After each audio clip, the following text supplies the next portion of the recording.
Oke, Susmita. Oke, sebelum kita mulai, mari kita doa menurut agama kita masing-masing. Berdoa mulai.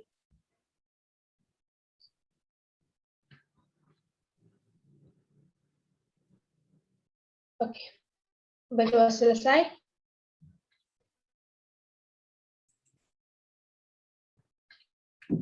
Selamat pagi buat kita semua. Yang terhormat, Dr. Yasmin yang ada di sini. Yang kami hormati, Dr. Neni Lubis. Yang kami hormati juga ada Dr. Yawardia sebagai narasumber pada pleno pakar kali ini. Di sini kami dari kelompok tutorial B3 akan mempresentasikan tentang materi yaitu sindrom Klinefelter, di mana pada kali ini kami dibimbing oleh seorang tutor yaitu Dr. Sri Suryani Wijaya, MKes. Seperti ada pepatah yang mengatakan tidak kenal maka tidak sayang, bila kenal maka sayang. Perkenalkan, nama saya Melkisedek Morsabadi Nababan sebagai ketua kelompok dan rekan saya. Nama saya Gisalina Rahel Tulala sebagai sekretaris. Saya Dila Putri Siregar sebagai anggota. Saya Delitri Putri sebagai anggota. Saya Maria Putri Lestari Zai sebagai anggota. Saya Shashmita Sri sebagai anggota. Saya Tika Faira sebagai anggota. Saya Cita Paramita sebagai anggota. Saya Rosni Amanda Putri sebagai anggota. Dan saya Yosepin Surat sebagai anggota. Dan pada tutorial kali ini, kami mendapatkan sebuah pemicu, yang dimana ada kasusnya yang berbunyi seperti ini. Seorang anak laki-laki berusia 13 tahun dibawa ibunya ke praktek dokter dengan keluhan kedua payudara tampak semakin membesar sejak 5 bulan yang lalu. Wajah tidak tampak dismorfik, tinggi badan 167 cm, berat badan 53 kg. Pasien berada dalam masa pubertas dan telah mengalami mimpi basah pada usia 12 tahun. Pasien saat ini duduk di SLTP kelas 3. Pasien sudah bisa membaca sejak masuk sekolah dasar. Pasien tidak pernah tinggal kelas, namun memiliki prestasi akademis di bawah rata-rata kelas.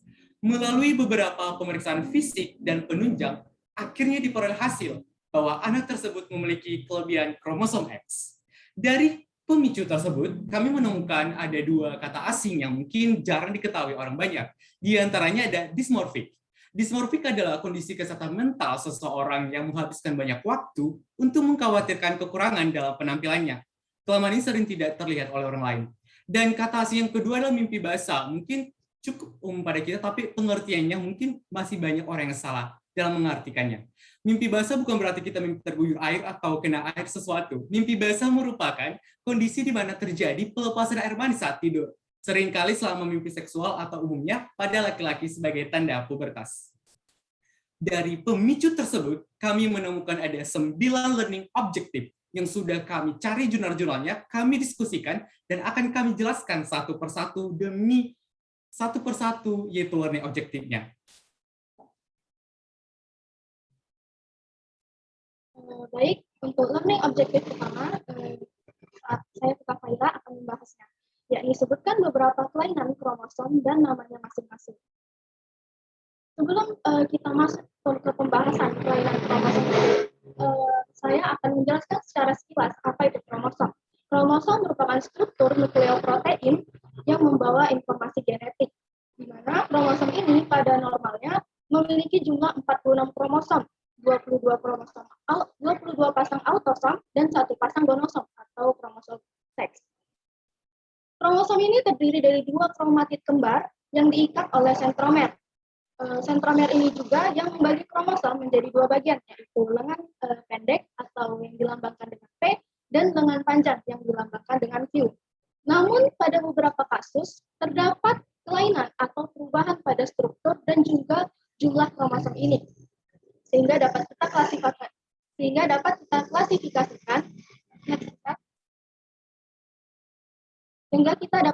mengklasifikasikan bahwa kelainan kromosom ini dibagi menjadi 2, yaitu kelainan kromosom berdasarkan perubahan struktur kromosom dan kelainan kromosom berdasarkan perubahan jumlah kromosom. Pada perubahan jumlah kromosom ini juga dapat terjadi di autosom maupun di gonosom. Kelainan struktur kromosom, contohnya itu adalah Fiducia syndrome, berasal dari bahasa Prancis yang artinya teriakan kucing. Mengapa disebut demikian? Karena pada pengidap Fiducia syndrome atau cat crying ini, memiliki suara tangisan dengan nada tinggi yang jika kita dengar seperti suara kucing. Fiducia syndrome diakibatkan oleh delesi atau penghapusan pada lengan pendek kromosom 5. Dengan ciri-ciri penyebabnya yaitu memiliki kepala yang kecil atau mikrosefali, kemudian hipertelorism atau jarak antara kedua matanya ini jauh, kemudian bentuk wajahnya ini asimetris dan mulutnya itu tidak dapat menutup dengan rapat. Pada Fiducia syndrome ini juga diikuti dengan kelainan pada jantungnya. Kemudian untuk contoh kelainan struktur kromosom yang kedua yaitu Jacobsen syndrome, di mana Jacobsen syndrome ini disebabkan oleh delesi pada lengan panjang kromosom 11.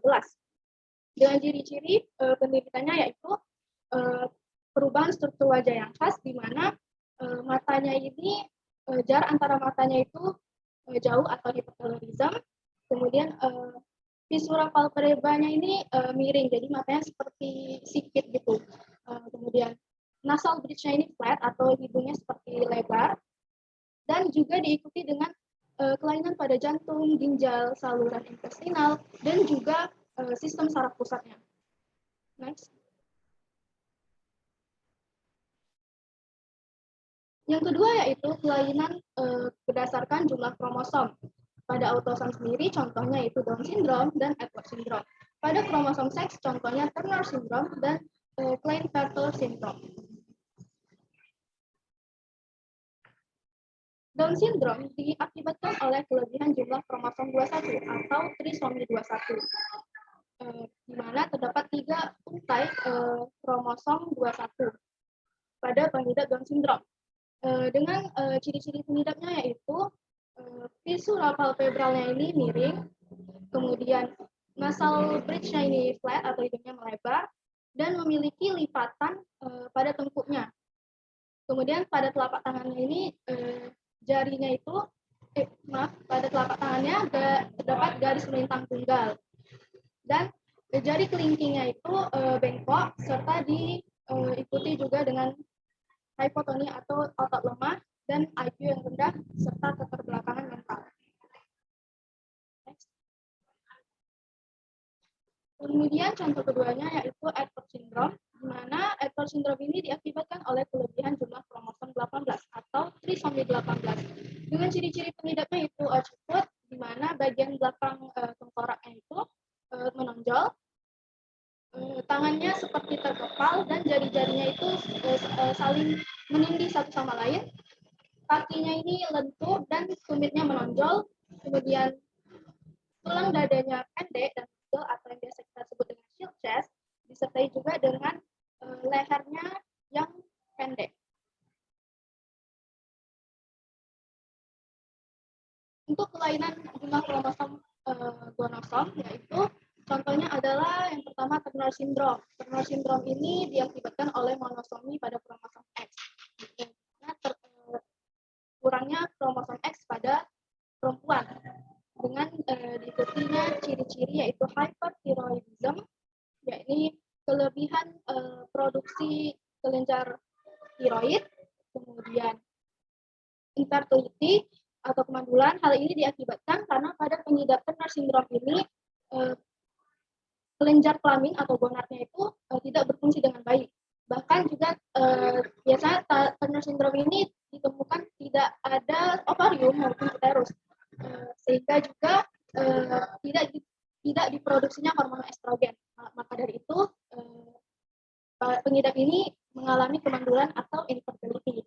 Turner syndrome ini juga mengalami masalah pada sistem limfanya. Hal itu juga mengakibatkan ada pembengkakan di tangan dan kakinya. Kemudian diikuti juga dengan ciri-ciri seperti lehernya ini pendek serta lebar.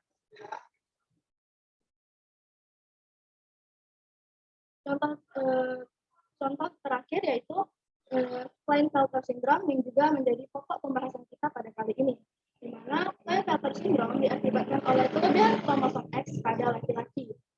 Dengan ciri-ciri pengidapnya yaitu memiliki bulu yang tipis, memiliki bulu wajah yang tipis, kemudian mengalami pertumbuhan pada payudaranya, kakinya pipinya ini panjang, bahunya sempit, dan juga memiliki testis serta penis yang kecil.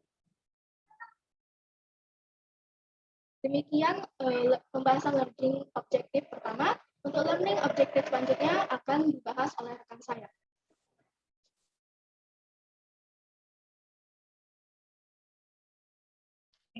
Seterusnya saya akan menjelaskan tentang bagaimana kalau seorang anak laki-laki memiliki tambahan kromosom X dengan apa pengaruhnya.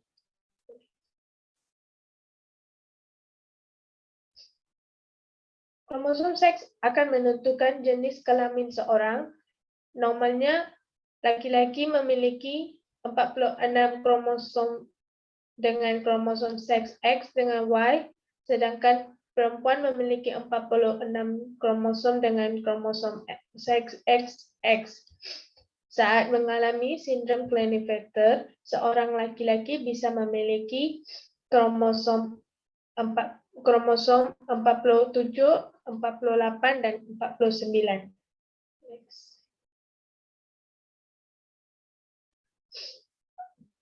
Pengaruhnya memiliki tambahan kromosom X adalah sindrom Klinefelter akan menyebabkan penurunan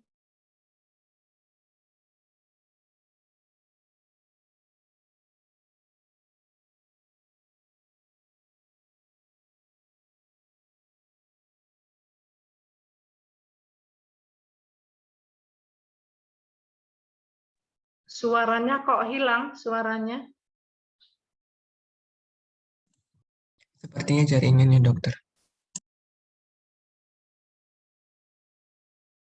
Learning issue adalah gen apa saja yang terdapat dalam kromosom X. Next. Seperti yang sudah dijelaskan oleh rekan sebelumnya, bahwa kromosom ini terdiri atas dua kata, yaitu kromo yang artinya warna dan som yang artinya badan, yakni bagian dari badan yang dapat mengikat atau menyerap warna yang dapat dilihat pada mikroskop. Nantinya fungsi dari kromosom ini utamanya adalah memberikan penurunan atau faktor keturunan pada bagian genomnya. Oleh karena itu, kita mengetahui bahwa penggolongan kromosom terbagi atas dua berdasarkan jenis dan letak sentromernya. Berdasarkan letak sentromernya terbagi atas 4, yakni telosentrik, sentromer berada di ujung kromosom, akrosentrik di dekat ujung kromosom, submetasentrik, sentromer berada di salah satu ujung kromosom, dan metasentrik berada di tengah kromosom. Sedangkan berdasarkan jenisnya, penggolongannya adalah kromosom tubuh atau autosom, yang mana menyandi karakteristik atau identitas umum pada manusia, yang tidak dapat menentukan jenis kelamin. Dibedakan dengan kromosom seks atau gonosom, yang mana berfungsi untuk membedakan jenis kelamin, yakni kromosom X dan kromosom Y. Pada manusia terdapat 46 kromosom dengan 22 pasang autosom dan 1 pasang kromosom seks, yang mana kromosom XX menentukan jenis kelamin wanita dan XY menentukan jenis kelamin pria. Nantinya ini akan kita jelaskan mengenai kromosom X.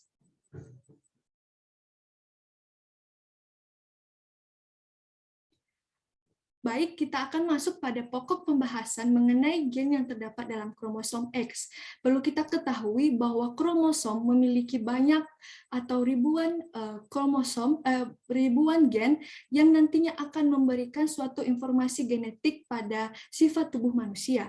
Hal ini juga dapat kita lihat pada kromosom X, yang mana lebih dari 1.400 gen terdapat pada kromosom X dan dibangun atas 155 juta DNA dan mewakili 5% dari total DNA di sel. Terlihat jelas pada gambar di samping bahwa kromosom X ini disusun oleh ribuan gen-gen yang akan menyusun susunan identik.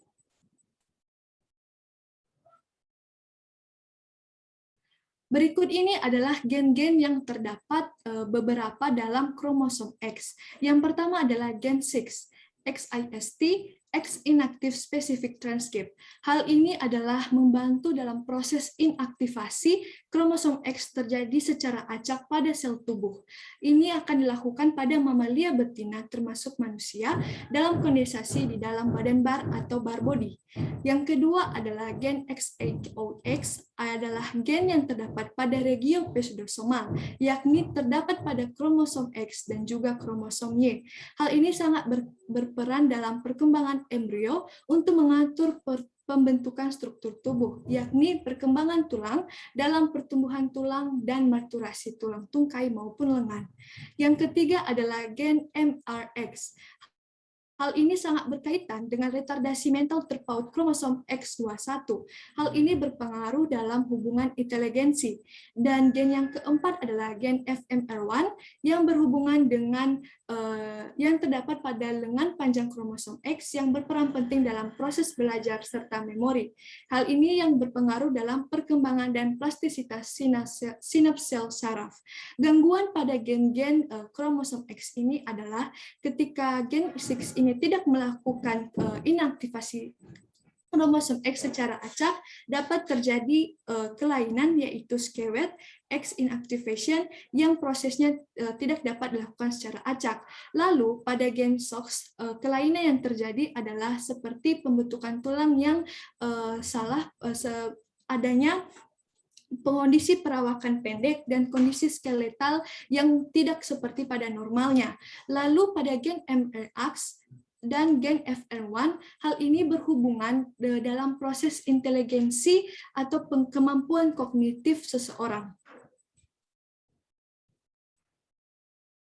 Setelah mengetahui beberapa gen yang terdapat pada kromosom X, gen yang terdapat dalam kromosom X juga dapat memberikan gen penyakit atau gen yang tidak berkaitan dengan jenis kelamin. Hal ini dikenal dengan gen tertaut seks atau sex-linked gen.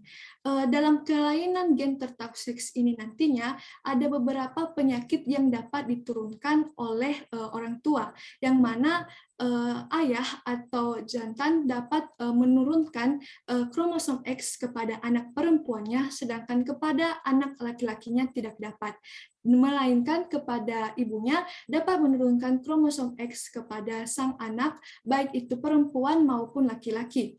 Hal ini dapat dilihat pada kasus seperti buta warna ataupun hemofilia. Maka gen kromosom X kelamin ini sangat berperan dalam menentukan informasi genetik penting untuk individu pria maupun wanita yang mempengaruhi fertilitas pada kedua kromosom, yakni kromosom X dan kromosom Y. Sekian penjelasan mengenai learning issue yang ketiga yang akan dilanjutkan oleh rekan saya.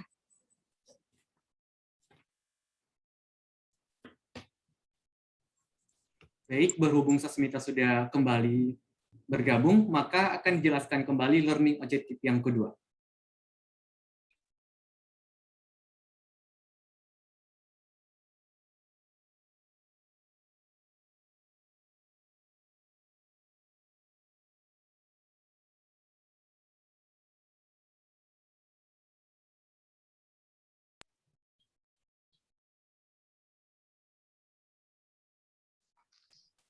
Enggak, silakan. Siapa ini yang menjelaskan? Silakan. Saya akan menjelaskan bagaimana kalau seorang laki-laki memiliki tambahan kromosom X dengan apa pengaruhnya. Kromosom seks akan menentukan jenis kelamin seorang. Biasanya laki-laki memiliki 46 kromosom dengan kromosom seks X dengan Y, sedangkan perempuan memiliki 40 kromosom dengan kromosom seks XX. Saat mengalami sindrom Klinefelter, seorang laki-laki ini bisa memiliki kromosom lebih, yaitu 46, 47, 48, dan 49. Next. Pengaruhnya memiliki kromosom X yang lebih. Sistem Klinefelter akan menyebabkan penurunan kadar testosteron. Kondisi ini akan mengaruhi kondisi fisik, mental, dan intelektual penderitanya. Gejala sindrom Klinefelter umumnya sangat bervariasi sebagai penderita bahkan baru merasakan keluhan dan gejala pada masa puber atau dewasa. Jika kita bagi berdasar usia, gejala sindrom Klinefelter yang boleh muncul adalah dari segi bayi, dia akan mempunyai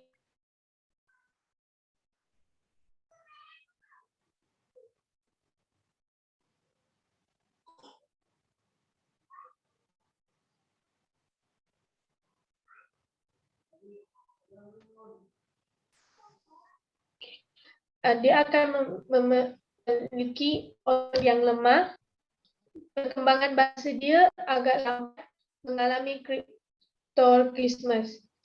Seterusnya, dari segi anak-anak dan remaja, dia akan ada perbezaan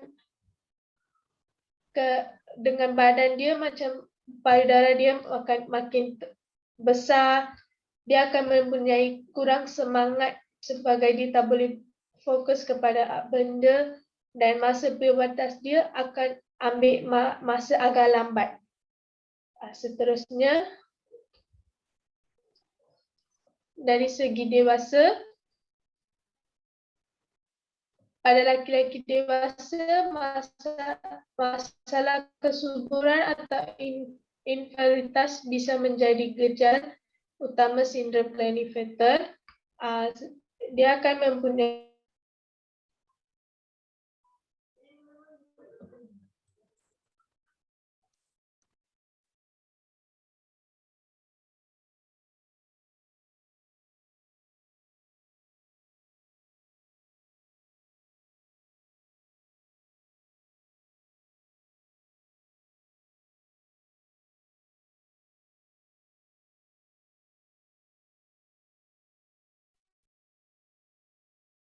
dia akan ada masalah jumlah spermaja kurang atau spermaja tidak ada, testis dan penis dia berukuran kecil, dia ada masalah disfungsi seksual atau libido yang rendah.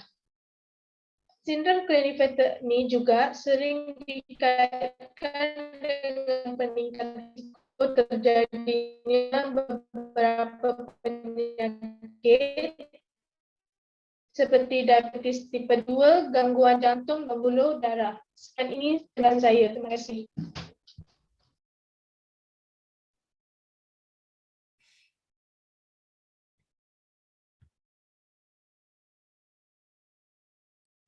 Oke, kembali lagi ke jalurnya ya. Tadi itu kan diulang yang tadi kehilangan sinyal. Sekarang siapa? Learning objektif yang keempat ya. Ya, silakan. Siapa ini? Saya, Dok. Silakan mulai. Baik, sekarang bagaimana hubungan genotip dan fenotip? Sebelumnya saya ingin menjelaskan apa itu genotip dan apa itu fenotip. Genotip ialah susunan atau konstitusi genetik dari suatu individu yang ada hubungannya dengan fenotip. Biasanya dinyatakan dengan simbol atau tanda huruf pertama dari fenotip. Oleh karena individu itu bersifat diploid, maka dinyatakan dengan huruf double.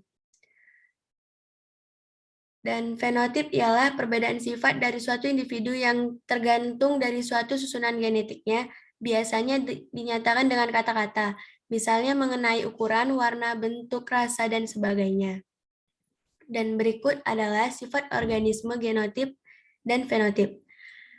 Sifat organisme genotip ialah dominan sifat lebih kuat daripada sifat lainnya. Contohnya A besar, A besar, B besar, B besar. Resesifnya sifat lebih lemah daripada sifat lainnya. Contohnya A kecil, B kecil, B kecil. Dan intermediate-nya sifat campuran. Contoh A besar, A kecil, B besar, B kecil. Dan sifat organisme fenotip ialah sifat tampak ditangkap oleh panca indera, dipengaruhi gen dan lingkungan. Contoh tinggi, mungil, putih sawo matang, mancung, besar, kecil, dan sebagainya. Sekarang saya akan menjelaskan bagaimana hubungan genotip dan fenotip.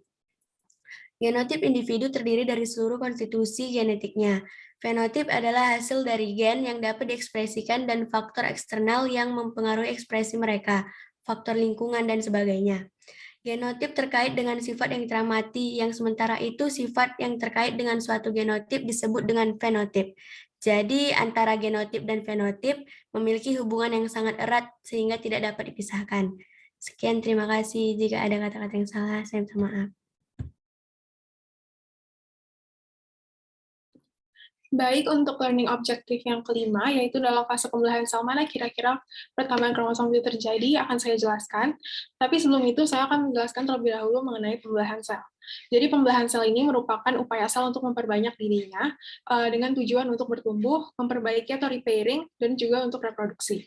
Seperti yang kita tahu, pada sel eukariotik ini, pembelahan sel dibagi menjadi dua. Yang pertama adalah mitosis, yang menghasilkan 2 sel anakan bersifat diploid dan juga identik dengan induk, dan meiosis, yang menghasilkan 4 sel anakan haploid yang tidak identik dengan induk karena adanya rekombinasi gen. Dan biasanya meiosis ini terjadi pada sel germinal yang kita tahu sebagai sel ovum ataupun sperma. Yang pertama adalah mitosis. Jadi sebelum mitosis ini benar-benar terjadi, dahului dulu dengan interfase, di mana interfase ini pada fase G1 itu merupakan fase pertumbuhan sel. Di sini juga ada pengumpulan enzim dan nukleotida untuk replikasi DNA. Kemudian pada fase S inilah terjadi replikasi DNA. Kemudian pada fase G2 itu merupakan suatu periode pendek untuk persiapan mitosis. Kemudian pada profase mitosis, kromosom itu dia memadat, terdiri dari 2 sister chromatids dan selaput inti itu terurai. Kemudian sentriol dia akan bermigrasi ke ujung sel dan gelondong mikrotubular pun terbentuk. Selanjutnya pada metafase. Pada metafase ini kromosom dia sangat padat dan berbaris panjang pada garis tengah sel atau garis ekuator. Kemudian pada anafase ini pasangan kromatid dia akan berpisah, ditarik oleh benang spindle ke kutub-kutub yang berlawanan, dan kemudian pada telofase ini merupakan fase akhir mitosis yang menghasilkan 2 sel anakan identik. Pada saat ini kromosom akan menipis dan membentuk kromatin. Nukleus pada masing-masing sel juga akan muncul dan selubung inti akan terbentuk. Selanjutnya adalah meiosis. Sama seperti mitosis, didahului juga dengan interfase yang tidak terlalu berbeda, dan secara singkat pada interfase ini terjadi replikasi DNA juga tempat sel bertumbuh. Kemudian dilanjut ke profase pertama. Pada profase pertama ini dibagi menjadi 5 tahap. Yang pertama adalah leptoten. Pada tahap leptoten ini, kromosom dia mulai memadat dan terlihat jelas. Kemudian dilanjut ke zigoten, di mana pada zigoten ini, kromosom mulai berpasangan dengan pasangan komplementernya, atau kromosom lain yang membawa set gen yang sama. Kemudian dilanjut ke pakiten. Pada pakiten ini telah terjadi yang kita kenal sebagai crossing over, atau persilangan materi genetik antara sister chromatids. Kemudian dilanjut ke diploten, di mana diploten ini, pada diploten, kromosom homolog yang berpasangan, dia akan memisahkan diri, kemudian dilanjut ke diakinesis, di mana nukleolus mulai menghilang, dan membran nukleus rusak, sehingga dilanjut ke fase sel selanjutnya, yaitu metafase 1. Pada metafase 1, kromosom akan berpasangan dan berada pada tengah-tengah sel atau garis ekuator. Kemudian lanjut ke anafase 1, di mana pada anafase 1 ini, kromosom berpasangan akan ditarik oleh benang spindle ke kutub yang berlawanan. Kemudian pada telofase akan terbentuk 2 sel baru yang masing-masing memiliki nukleus, dan pada telofase inilah dinyatakan bahwa meiosis 1 ini telah selesai. Kemudian lanjut ke profase 2, di mana pada profase 2 ini tidak ada lagi kromosom homolog yang berpasangan. Kemudian tidak ada lagi juga crossing over, karena crossing over sudah terjadi pada profase 1, dan benang spindle mulai terbentuk. Selanjutnya pada metafase 2, kromosom dia akan berbaris sejajar pada garis ekuator atau di tengah, dan berbedanya dengan metafase 1 itu pada metafase 2, kromosom dia tidak lagi berpasangan.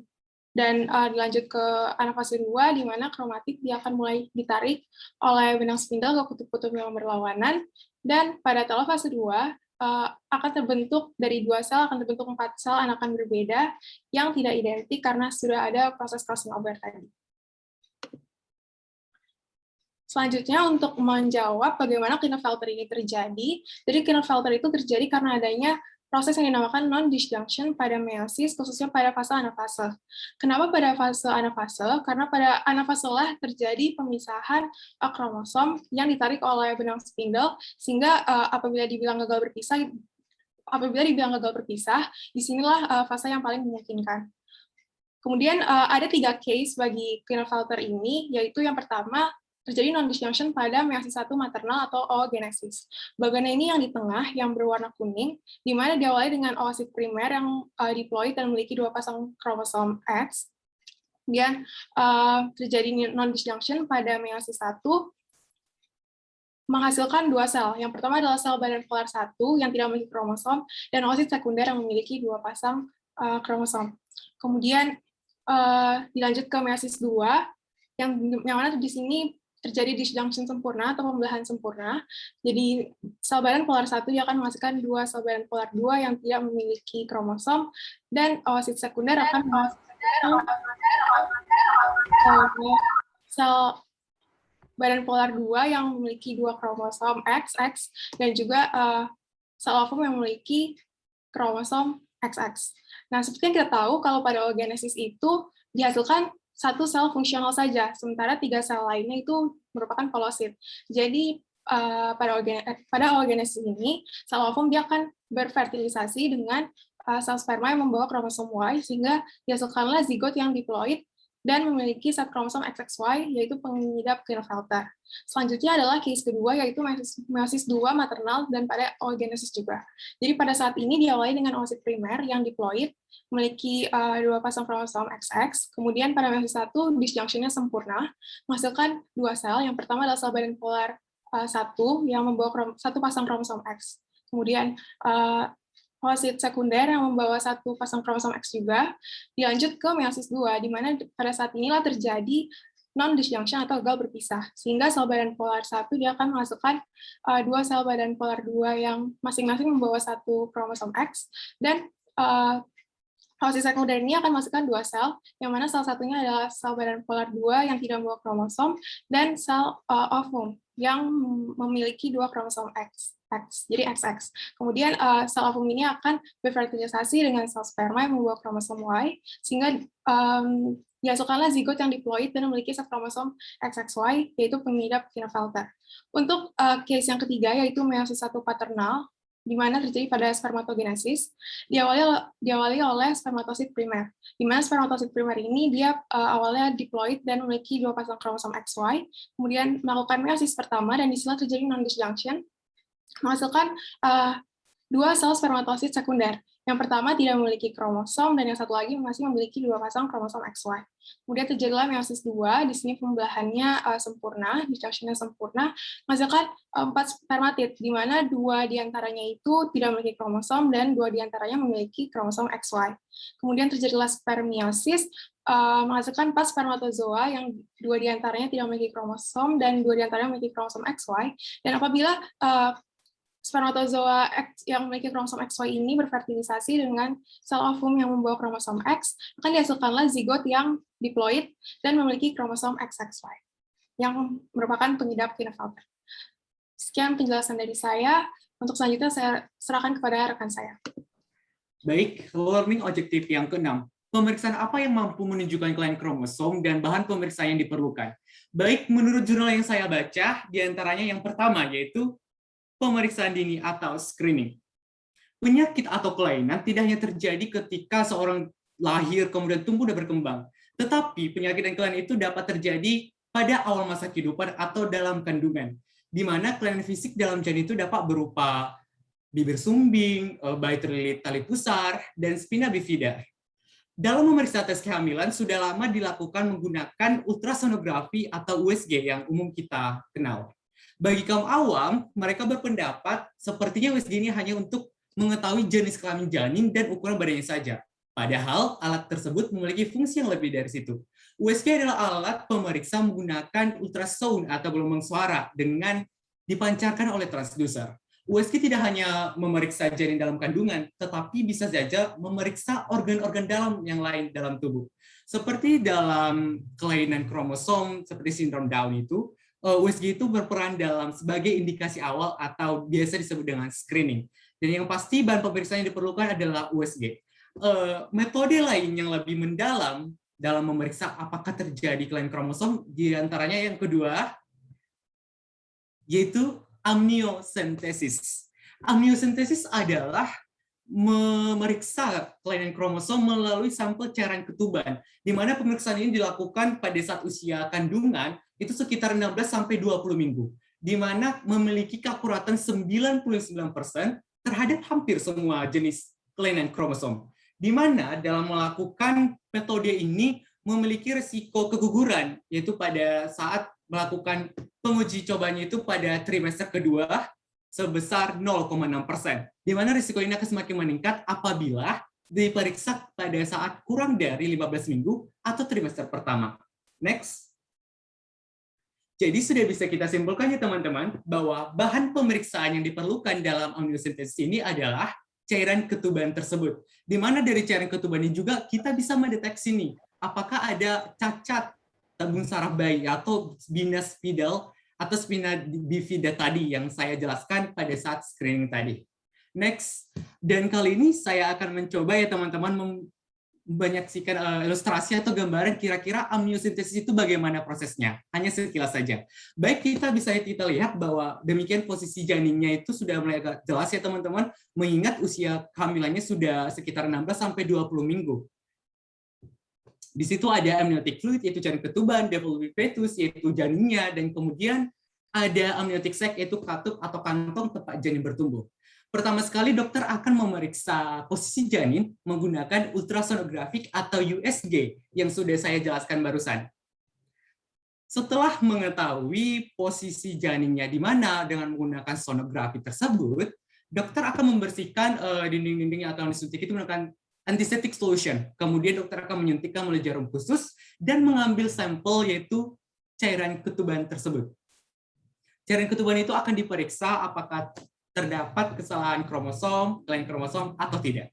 Metode lainnya adalah yang ketiga, chorionic villus sampling atau CVS. Apa itu chorionic villus? Chorionic villus itu adalah bagian dari plasenta, di mana itu terdapat perbatasan jaringan pembuluh darah antara ibu dan janin atau si bayi.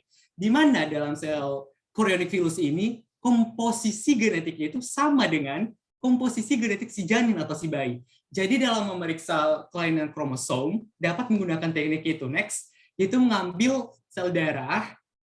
Oke, pada gambar ya teman-teman, kita lihat jelas. Itu merupakan sel kronik itu teman-teman. Perbatasan pembuluh darah antara ibu dan si janin. Namun komposisi genetiknya sama dengan janin atau si bayi tersebut. Di mana dalam melakukan prosedur ini ikut juga dibantu oleh menggunakan USG atau ultrasonografi yang saya sudah jelaskan barusan. Dalam melakukan pemeriksaan ini hasilnya sangat cepat sehingga membuat si ibu memiliki waktu yang banyak atau yang cepat dalam membuat keputusan terhadap kehamilannya atau masa depan dari kandungannya. CVS ini memiliki risiko keguguran apabila dilakukan selama 23 minggu. Apabila dilakukan pemeriksaan pada saat usia kandungan itu 23 minggu, itu sekitar 1% hingga 2% risiko keguguran. Next, dan metode lainnya adalah fetal blood sampling atau VBS. Berbeda dengan syphilis sampling tadi itu, fetal blood sampling ini adalah metode atau cara memeriksa kelainan kromosom dengan cara mengambil sampel darah langsung dari tali pusat atau si janin tersebut. Next. Selain itu, bahan yang diperlukan itu sudah jelas ya teman-teman pada gambar. Itu merupakan jarum suntik yang disuntikkan langsung dari tali pusarnya. Dan darahnya itu, sampelnya itu akan diperiksa apakah terjadi kelainan kromosom atau tidak. Selain itu juga dengan melakukan metode ini kita dapat mengetahui adanya anemia pada janin atau kadar oksigen pada janin tersebut. Dan yang terakhir adalah metode fluorescence in situ hybridization atau biasa disingkat dengan FIS.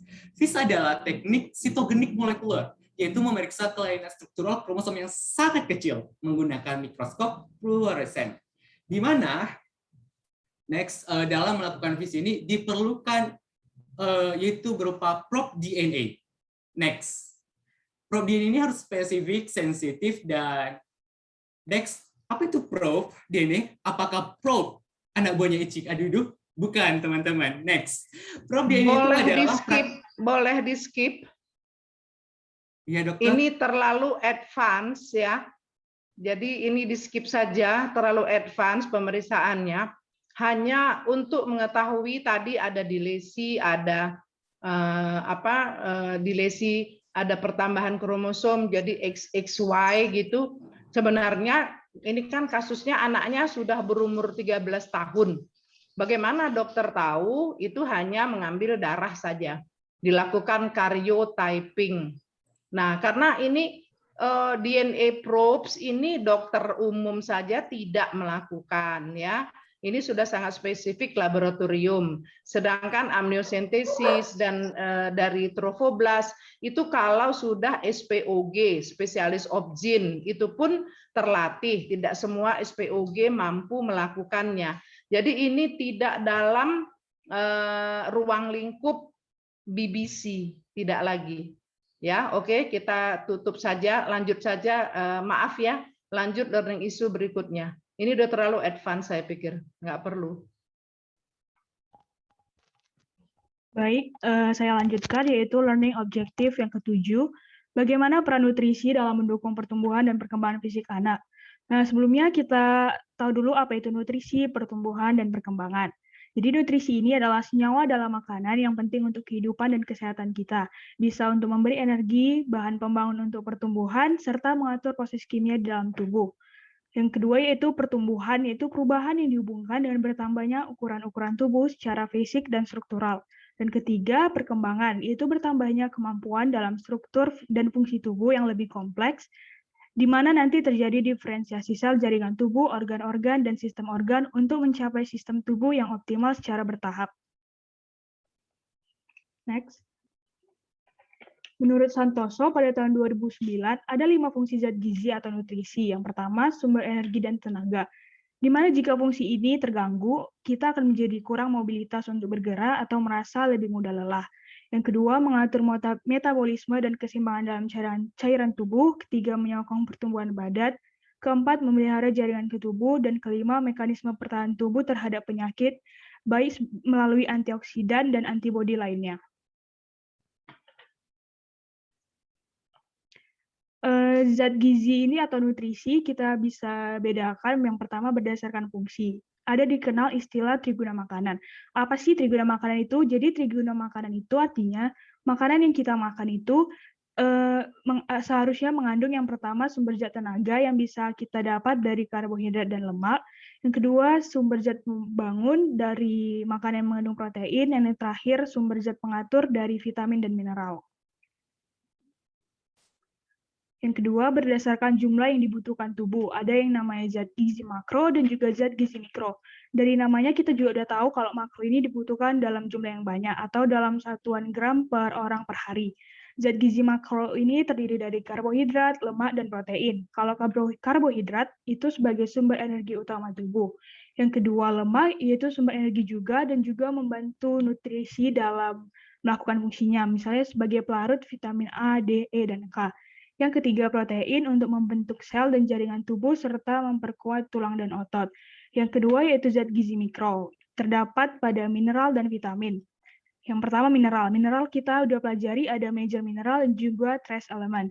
Kita ambil satu contoh dari major mineral yaitu kalsium yang berfungsi untuk membantu perkembangan sistem saraf dan fungsi otot tubuh anak.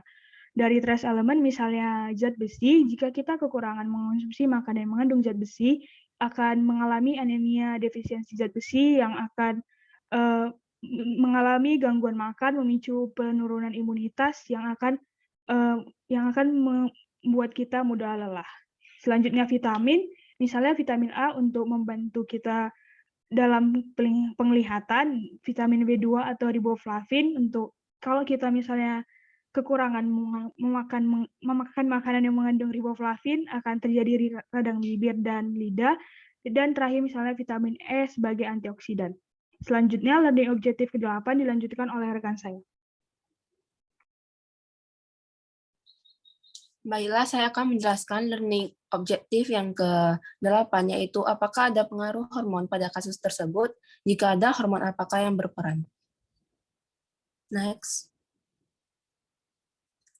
Tentu saja ada pengaruhnya. Seperti yang kita ketahui, hormon memegang fungsi penting dalam berbagai proses yang terjadi di dalam tubuh. Seperti yang pertama metabolisme, contohnya sekresi hormon tiroid.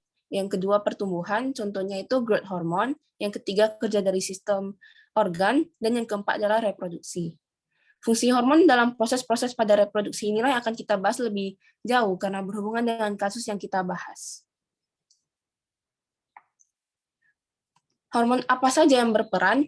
Hormon yang berpengaruh pada kasus ini yaitu Klinefelter syndrome. Yang pertama adalah FSH atau follicle stimulating hormone yang diproduksi di hipotalamus.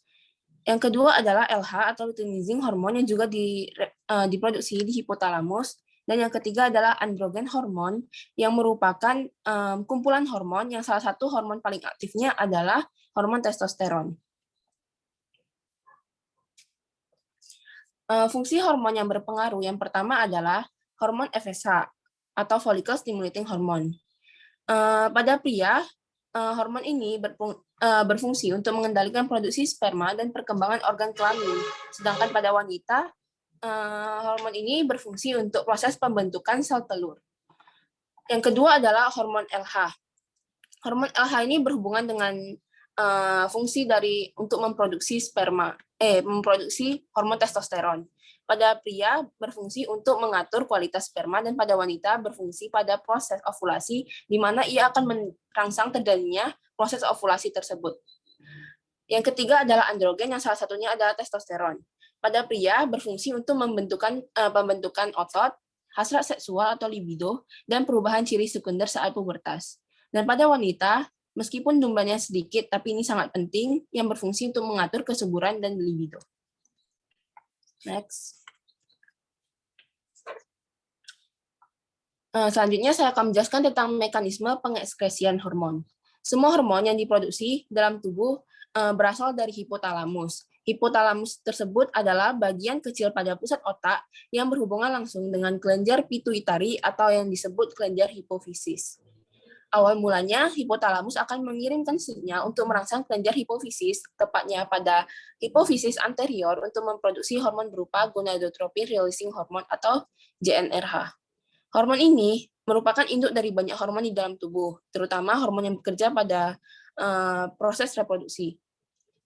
GnRH ini akan merangsang kelenjar hipofisis untuk melepaskan hormon FSH dan LH. Kedua hormon inilah yang akan nanti mempengaruhi terjadinya proses spermatogenesis. Mula-mula LH yang dilepas dari pituitari anterior berikatan dengan reseptor LH di sel Leydig. Sel Leydig ini merupakan sel intersil yang ada di testis. LH ini nanti akan menstimulasi sel Leydig untuk mensintesis testosteron dengan cara mengkonversikan kolesterol menjadi testosteron. Ketika kadar testosteron darah tidak cukup untuk mempertahankan atau menjalankan proses dari spermatogenesis ini, maka disinilah fungsi dari FSH keluar, yaitu FSH berfungsi menginduksi sel Sertoli yang memicu produksi beberapa substansi penting. Salah satunya adalah androgen binding protein atau ABP yang dapat mengikat testosteron sehingga kadar testosteron terjaga atau ada cukup untuk proses spermatogenesis tersebut. Ini akan memicu terjadinya spermiogenesis, yaitu perubahan atau transformasi dari spermatid yang bentuknya bulat menjadi spermatozoa yang memiliki organ lengkap seperti kepala, leher, dan ekor. Selanjutnya, sekarang kita akan membahas tentang pengaruh hormon pada penderita Klinefelter syndrome. Pada penderita Klinefelter syndrome ini, fungsi endokrin testikularnya sudah menurun sejak masa kehamilan atau masa janin. Fungsi dari kelenjar hipofisis mulai menurun pada masa pubertas pada usia 12-14 tahun. Menurunnya fungsi dari kelenjar hipofisis ini menyebabkan produksi hormon FSH yang sangat tinggi, karena tidak bekerjanya inhibitan yang berfungsi menghambat sekresi dari FSH tersebut. Produksi FSH yang tinggi ini akan menghambat produksi LH. Jadi, produksi LH yang dihasilkan tuh sedikit. Produksi LH yang sedikit itu menyebabkan terhambatnya, menyebabkan sel Leydig yang tadi distimulasi dengan hormon LH itu tidak terstimulasi dengan baik, sehingga menyebabkan rendahnya produksi dari hormon testosteron. Rendahnya hormon testosteron ini berdampak pada proses spermatogenesis yang tidak berjalan dengan baik. Sehingga ini akan menyebabkan kualitas dan kuantitas dari sperma yang dihasilkan tentu akan menurun. Hal ini menyebabkan infertilisasi pada pria, kehilangan gairah, dan sering merasa lelah. Rendahnya hormon testosteron serta tingginya hormon FSH yang diproduksi dapat menyebabkan munculnya ciri sekunder wanita pada pria. Seperti yang bisa kita lihat pada gambar, yang pertama terjadi kebotakan, yang paling khas dari Klinefelter syndrome ini adalah sekitar 30% dari penderita Klinefelter ini mengalami perkembangan payudara yang membesar atau yang disebut sebagai ginekomastia yang merupakan ciri sekunder wanita. Selanjutnya kaki dan tangan itu akan lebih panjang dari panjang tubuh, testis dan penis yang tidak normal atau lebih kecil, yang pada beberapa orang itu ditemukan kelainan genesial berupa testis yang tidak turun ke skrotum. Bulu pada wajah dan dada itu sedikit atau bahkan tidak tumbuh sama sekali. Bahunya yang sempit atau tidak bidang, yang kadangkala juga ditemukan pinggul yang melebar. Sekian penjelasan dari learning object yang ke-8. Selanjutnya akan dilanjutkan oleh teman saya.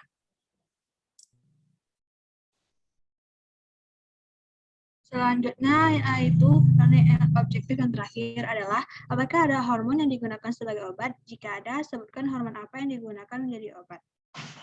Jawabannya ya ada, yaitu berupa terapi medikamentosa testosteron replacement terapi. Terapi melibatkan konsumsi obat-obatan yang mengandung testosteron. Seperti yang teman saya jelaskan tadi, testosteron merupakan hormon seks yang memainkan peran penting pada fisiologi tubuh manusia. Testosteron merupakan disintesis pada organ gonal. Sintesis testosteron diatur secara sentral oleh aksi hipotalamus hipofisis. Terdapat mekanisme umpan balik negatif dalam hal ini. Rendahnya kadar testosteron ini dikenal dengan istilah hipotestosteron. Hal ini menyebabkan berbagai manifestasi klinis, tidak hanya di bidang reproduksi, tetapi juga berbagai bidang lainnya termasuk di bidang metabolik dan endokrin. Hipotestosteron ini dapat terjadi akibat kelainan primer pada gonal, ataupun karena kelainan sekunder pada hipotalamus atau hipofisis. Hipotestosteron ini merupakan indikasi dari terapi pengganti hormon testosteron.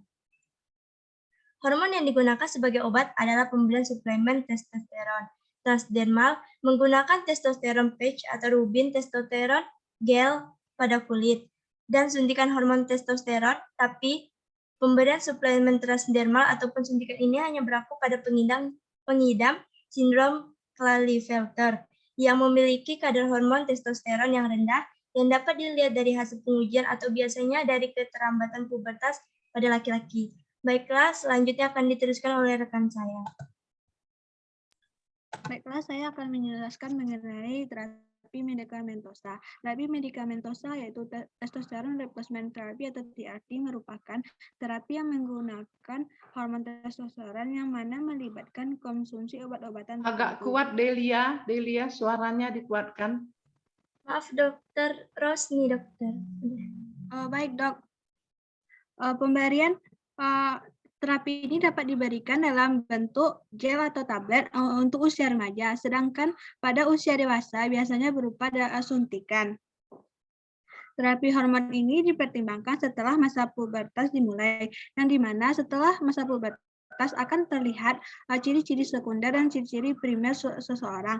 Nah, jika dia memiliki kelainan seperti layaknya penderita sindrom Klinefelter, maka dia sebaiknya melakukan terapi ini untuk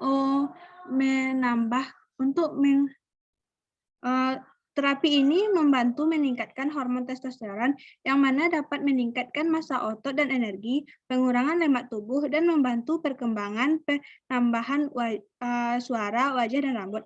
Namun, terapi ini tidak dianjurkan melalui obat-obatan yang dikonsumsi melalui oral atau mulut karena dapat mengganggu fungsi beberapa organ seperti hati dan ginjal. Terapi hormon testosteron ini sebaiknya dilakukan setelah adanya pemeriksaan darah agar ketika terapi ini dilakukan tidak terjadi peningkatan sel darah merah secara signifikan. Next.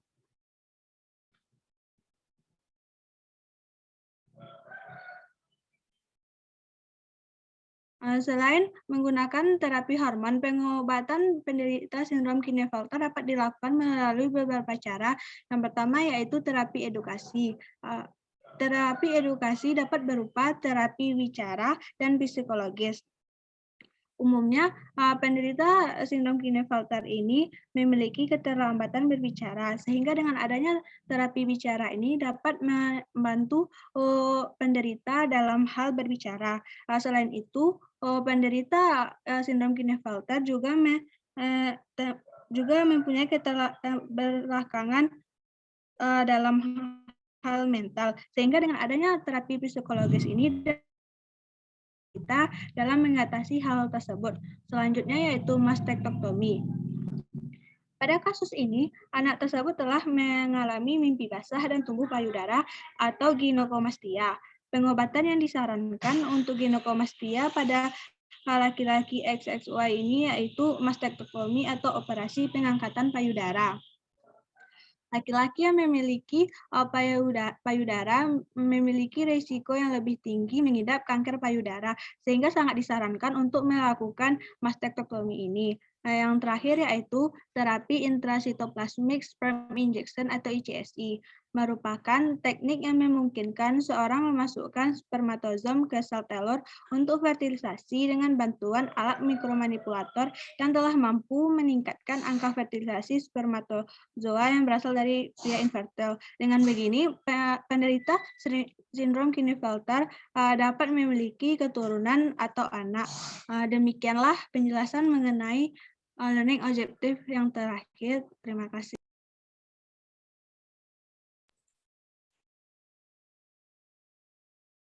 Baik teman-teman. Semua ya. Oh, kesimpulan, silakan kesimpulannya. Ya dokter. Baik teman-teman, sebelum saya membacakan kesimpulan, izinkan saya meluruskan pada learning objective yang ke-6. Setelah melakukan metodenya dan mengambil sampelnya, maka langkah selanjutnya untuk memeriksa kelainan kromosom itu dengan cara karyotipe. Pemeriksaan kelainan kromosom dapat melalui karyotipe ini, yang merupakan gambaran kromosom, yaitu dalam suatu sel dengan berbagai struktur dari masing-masing kromosom. Cara kerjanya itu diantaranya yang pertama, sel darah yang sudah diambil tadi tersebut akan itu sel darahnya limfosit, kemudian akan diisolasi agar darah bisa membelah. Kemudian pada metafase diberhentikan dengan menggunakan colchicine dan kromosom disusun lalu dianalisis kelainan yang terjadi, apa yang kelainan, apakah jumlahnya bertambah, apa jumlahnya berkurang dan lain sebagainya.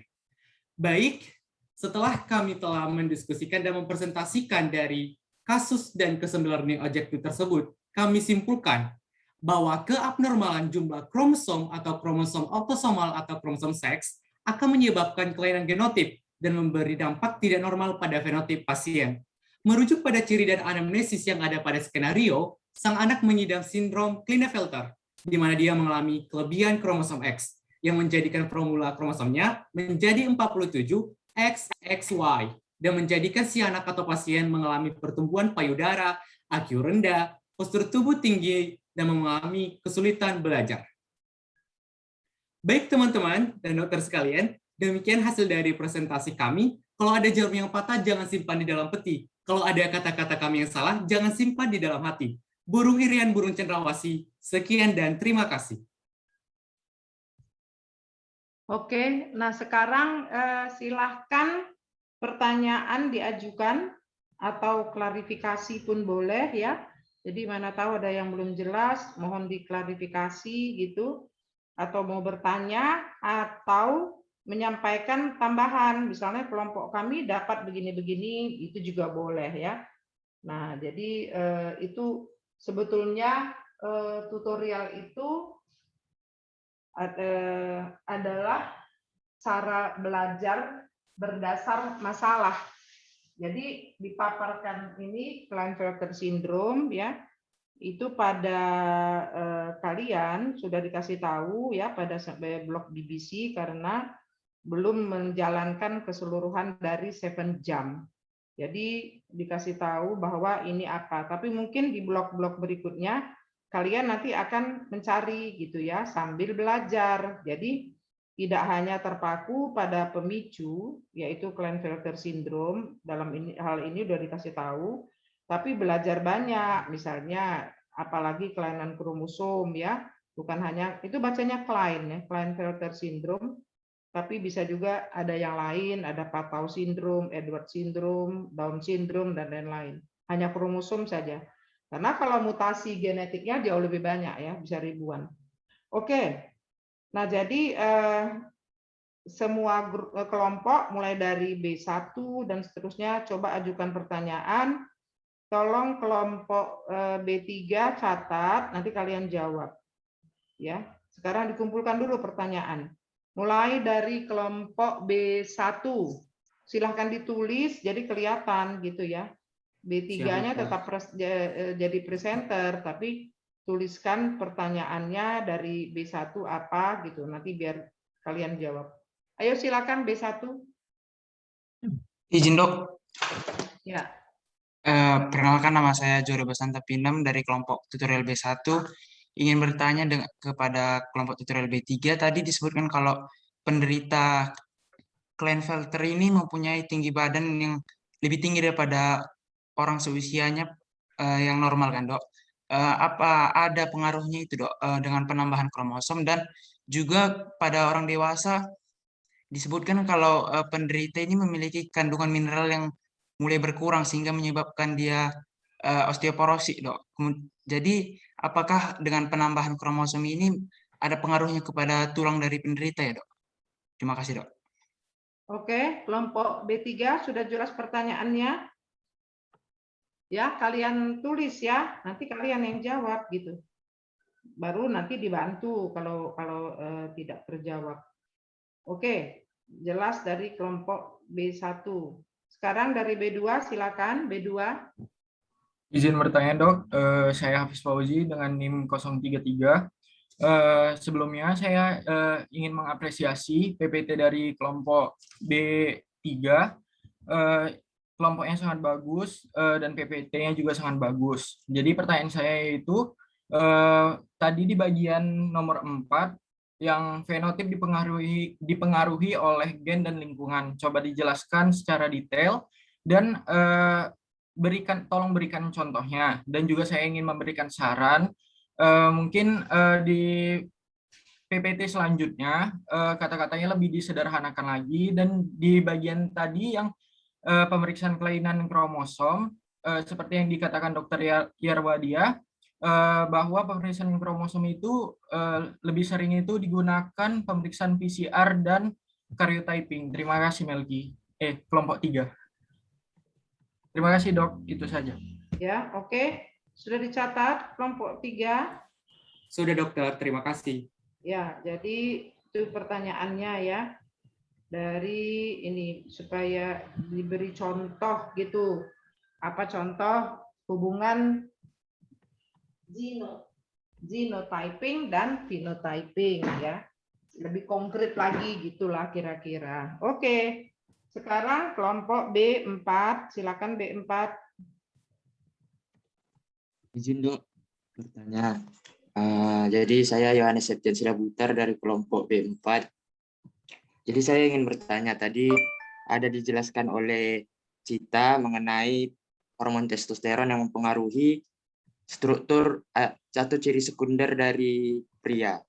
Nah, saya dalam diskusi kelompok kami menemukan bagaimana pengaruh hormon testosteron ini terhadap lemak otot. Namun, saya masih menemukan kekurangan pada penjelasan kami, yakni pada penjelasan bagaimana hormon testosteron ini mempengaruhi penumpukan lemak pada penderita. Jadi saya ingin bertanya kepada kelompok B3, kali aja ada penjelasan agar saya lebih mengerti. Dan saya harap penjelasannya itu terkait dengan materi hormon yang baru saja kita pelajari sebelumnya pada kuliah umum. Itu saja dari pertanyaan saya. Oke, itu dari B4 ya. Jadi bagaimana hormon testosteron berperan dalam metabolisme lemak ya, dalam penumpukan lemak ya tadi. Kok bisa lemaknya lebih banyak gitu ya pada orang yang defisiensi testosteron justru. Jadi lemaknya menumpuk itu bukan karena kelebihan tapi defisiensi testosteron. Oke, kelompok B5, ayo. Izin dokter, perkenalkan nama saya Ditya Nafis Farhan, saya dari kelompok B5. Di sini saya mau bertanya masalah kromosom Y yang terus mendegenerasi dan itu bisa menyebabkan kromosom Y itu sendiri punah. Apakah dengan konsep tersebut bisa terjadi bahwasanya ke depannya nanti laki-laki akan punah. Kan kalau misalnya kita tahu bahwasanya laki-laki itu mempunyai kromosom XY dan Y itu adalah simbol maskulin dari laki-laki itu sendiri. Jadi mungkin saya mau nanya tentang persepsi tentang laki-laki itu bisa punah atau tidak, itu benar atau enggak? Degenerasi di mana kamu baca degenerasi kromosom Y? Ini dokter di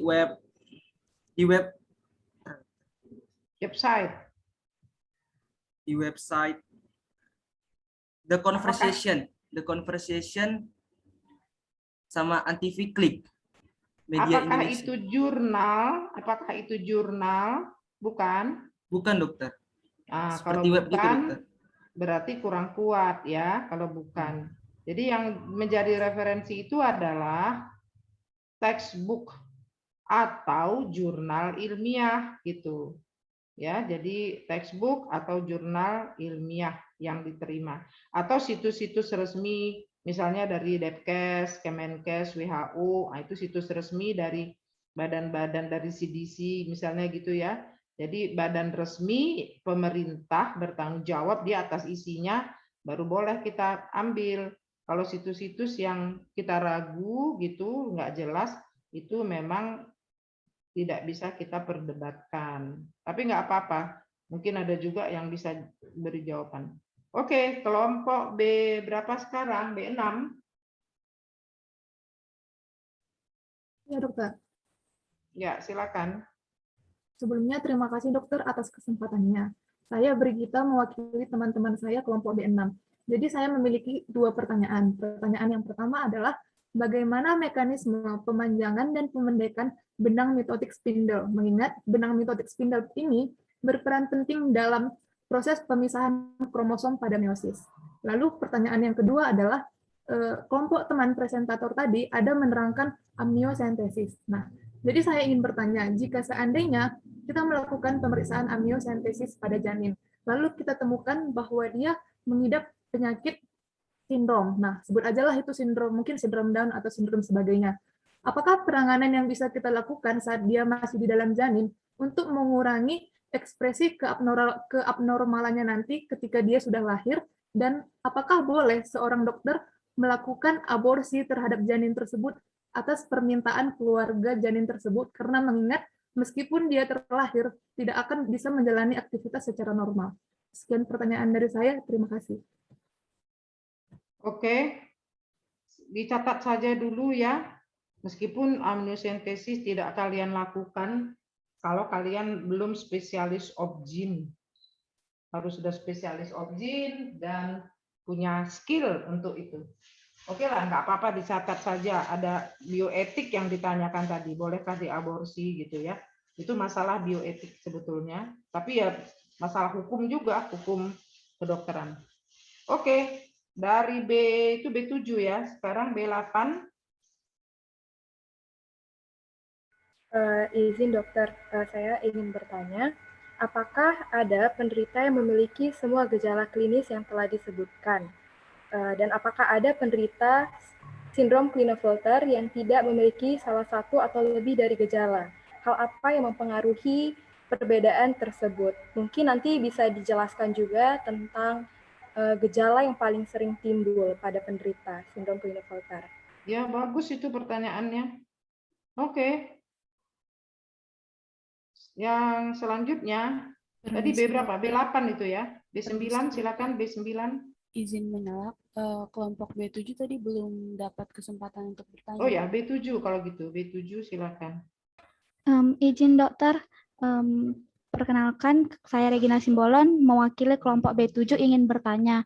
Jadi dari learning issue yang pertama tentang beberapa kelainan dari kromosom itu, apakah ada yang bersifat maternal atau paternal? Karena tadi di pembahasan tentang pembelahan sel itu terdapat penjelasan tentang maternal dan juga paternal. Jadi apakah di beberapa kelainan kromosom yang telah disinggung tadi memiliki sifat maternal atau paternal? Terima kasih. Ya, udah. B berapa lagi? B9. Ya, silakan B9. Ya, izin bertanya. Jadi kami kelompok B9 pernah membaca jurnal. Kalau ibu-ibu yang hamil di usia tua memiliki risiko kelainan pada bayi, salah satunya itu Klinefelter syndrome. Kenapa usia tua itu, apa faktornya yang menyebabkan dia bisa lebih banyak risiko terkena penyakit Klinefelter? Belum Iya. ada dijelasin tadi faktor-faktornya.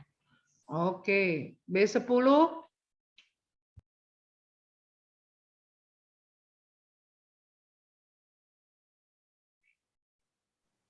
Izin bertanya.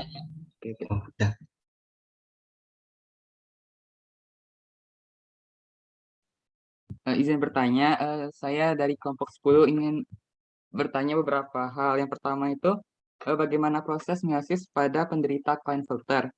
Yang kedua,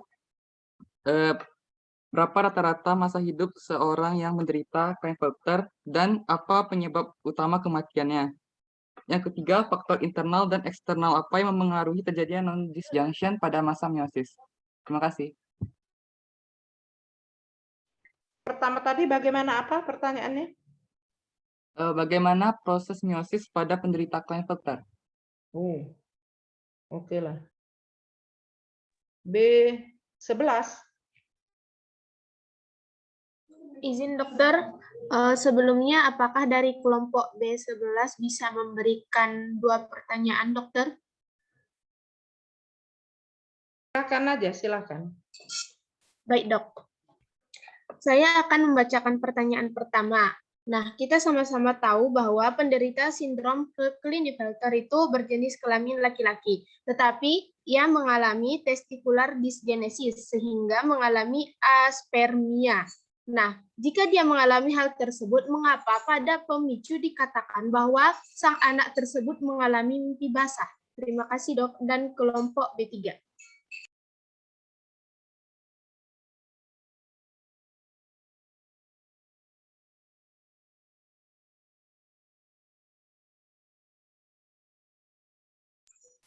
Kelompok terakhir B12.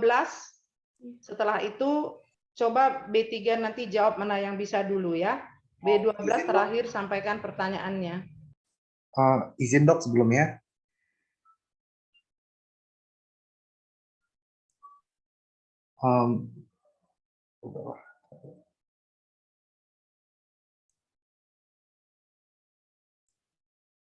Izin dok, saya mewakili kelompok B12 ingin memberikan beberapa pertanyaan. Sebelumnya saya ingin mengapresiasi presentasi dari kelompok B3.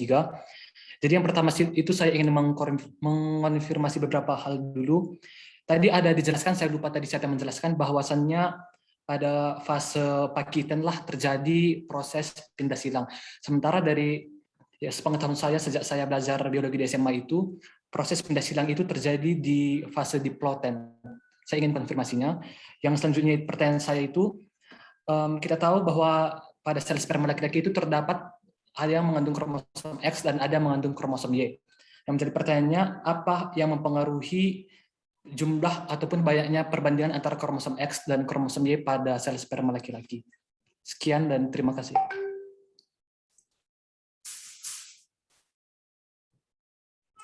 Oke, sudah semua berperan ya, masing-masing kelompok. Nah, sekarang B3, silakan jawab, sebut ini untuk kelompok berapa gitu ya, tidak mesti dari satu. Ya, berapa yang kalian bisa jawab? Dari B berapa? Ini jawaban untuk kelompok B sekian gitu jawab. Silakan B3. Izin dokter, mau memperjelas pertanyaan yang tadi dokter. Tadi pernyataan saya itu ternyata ada di jurnal juga dokter, di jurnal PubMed. Dengan judul Gen Pelaksana Meiotik Melindungi Y dari Kepunahan. Terima kasih, dokter.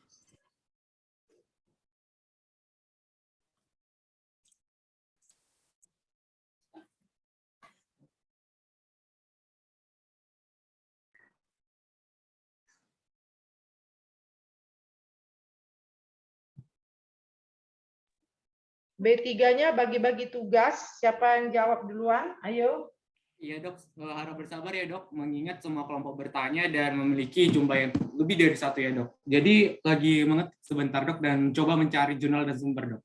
Izinnya dok.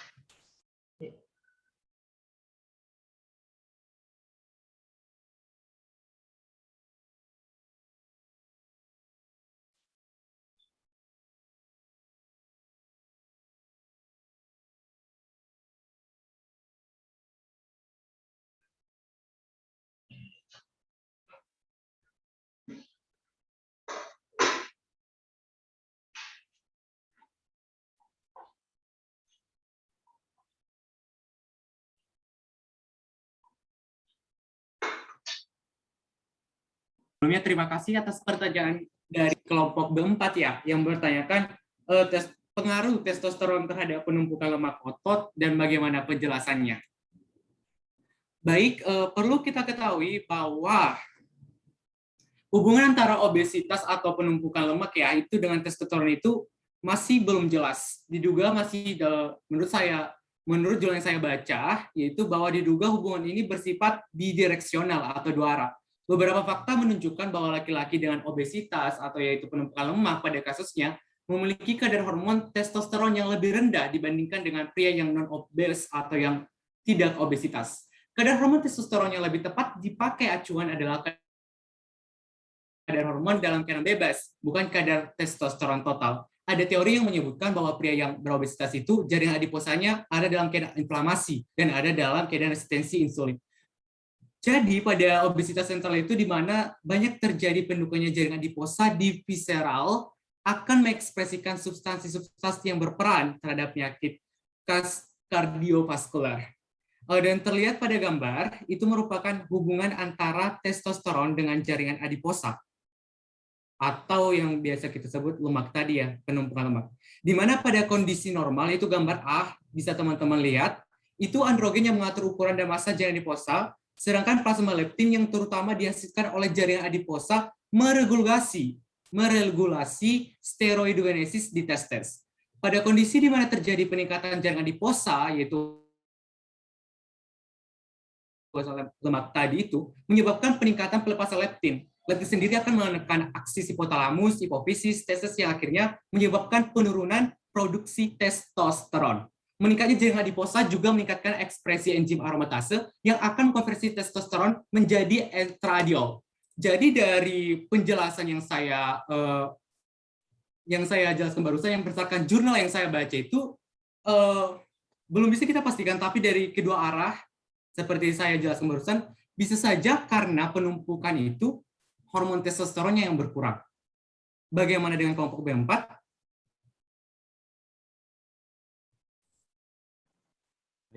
Terima kasih Menkyi atas jawabannya. Baik Yohanes, terima kasih atas pertanyaan yang cukup bagus.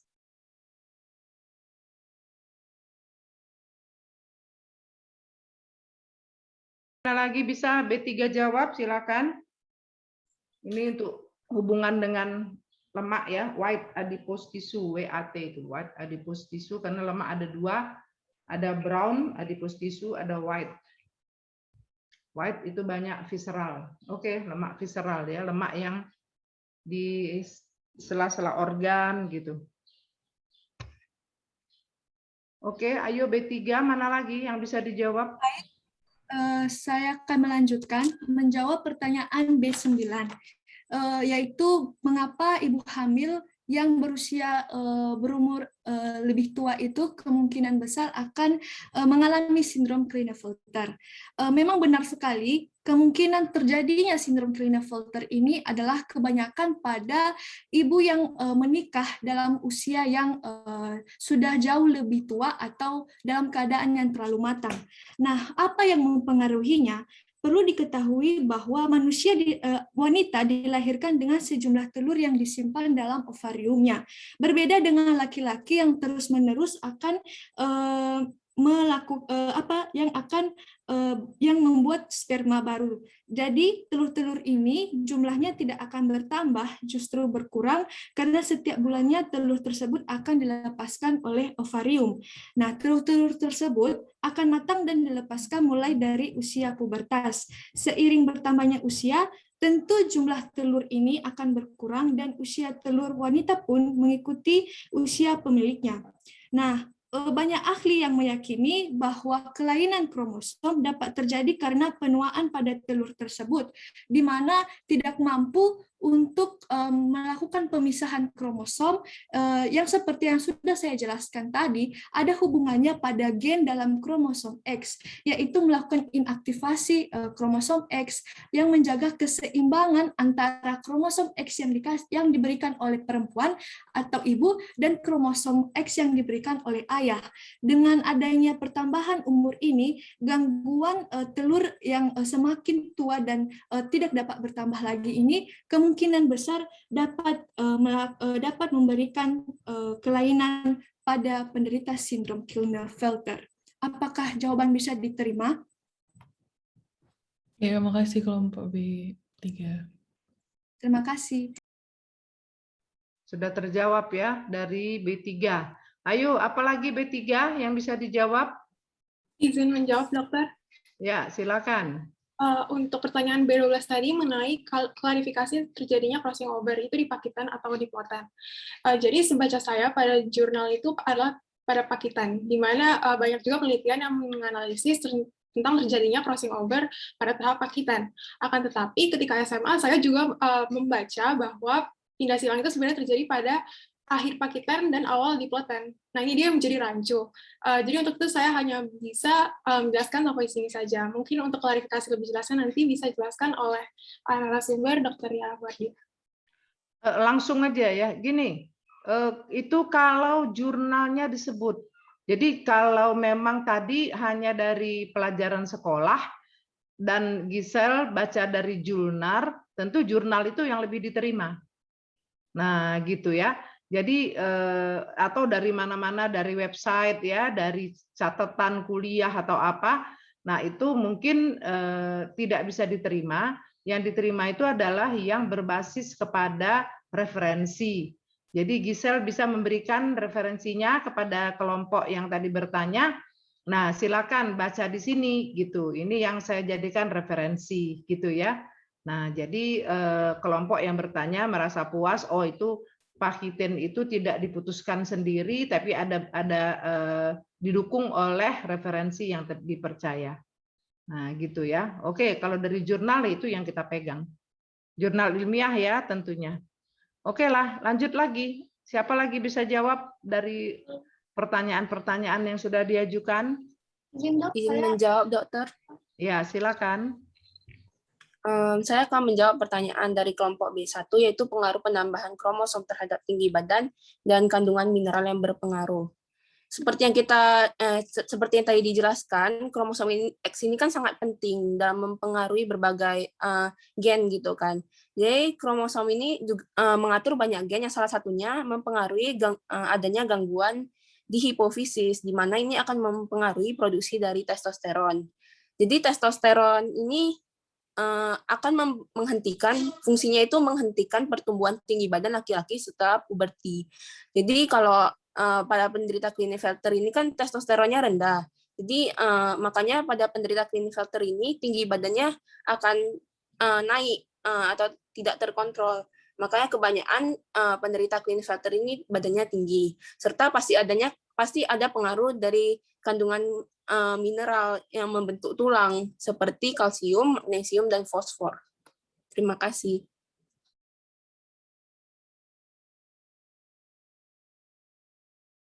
Oke, sudah terjawab? Sudah, Dok. Terima kasih kelompok B3. Ya. Nah, sekarang mana lagi yang bisa dijawab pertanyaannya? Silakan. B3. Sudah cukup banyak ya, tapi belum semua. Masih ada lagi yang belum dijawab. Ayo.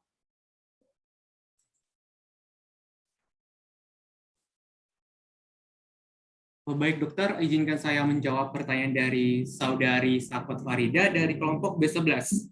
Yaitu Sangkut sudah menjelaskan tadi bahwa ya, sindrom Klinefelter ini terjadi pada anak laki-laki, yaitu akan mengalami aspermia. Dan mengapa pada pemicu sang anak mengalami mimpi basah? Perlu kita ketahui bahwa aspermia itu adalah kondisi di mana tidak adanya semen atau kekurangan ketika ejakulasi, atau bisa dibilang kekurangan sel sperma atau air maninya. Namun, menurut jurnal yang saya baca, pasien yang telah dewasa itu biasanya datang dengan keluhan infertilitas, yaitu berkaitan dengan yang seperti saudari bilang tadi.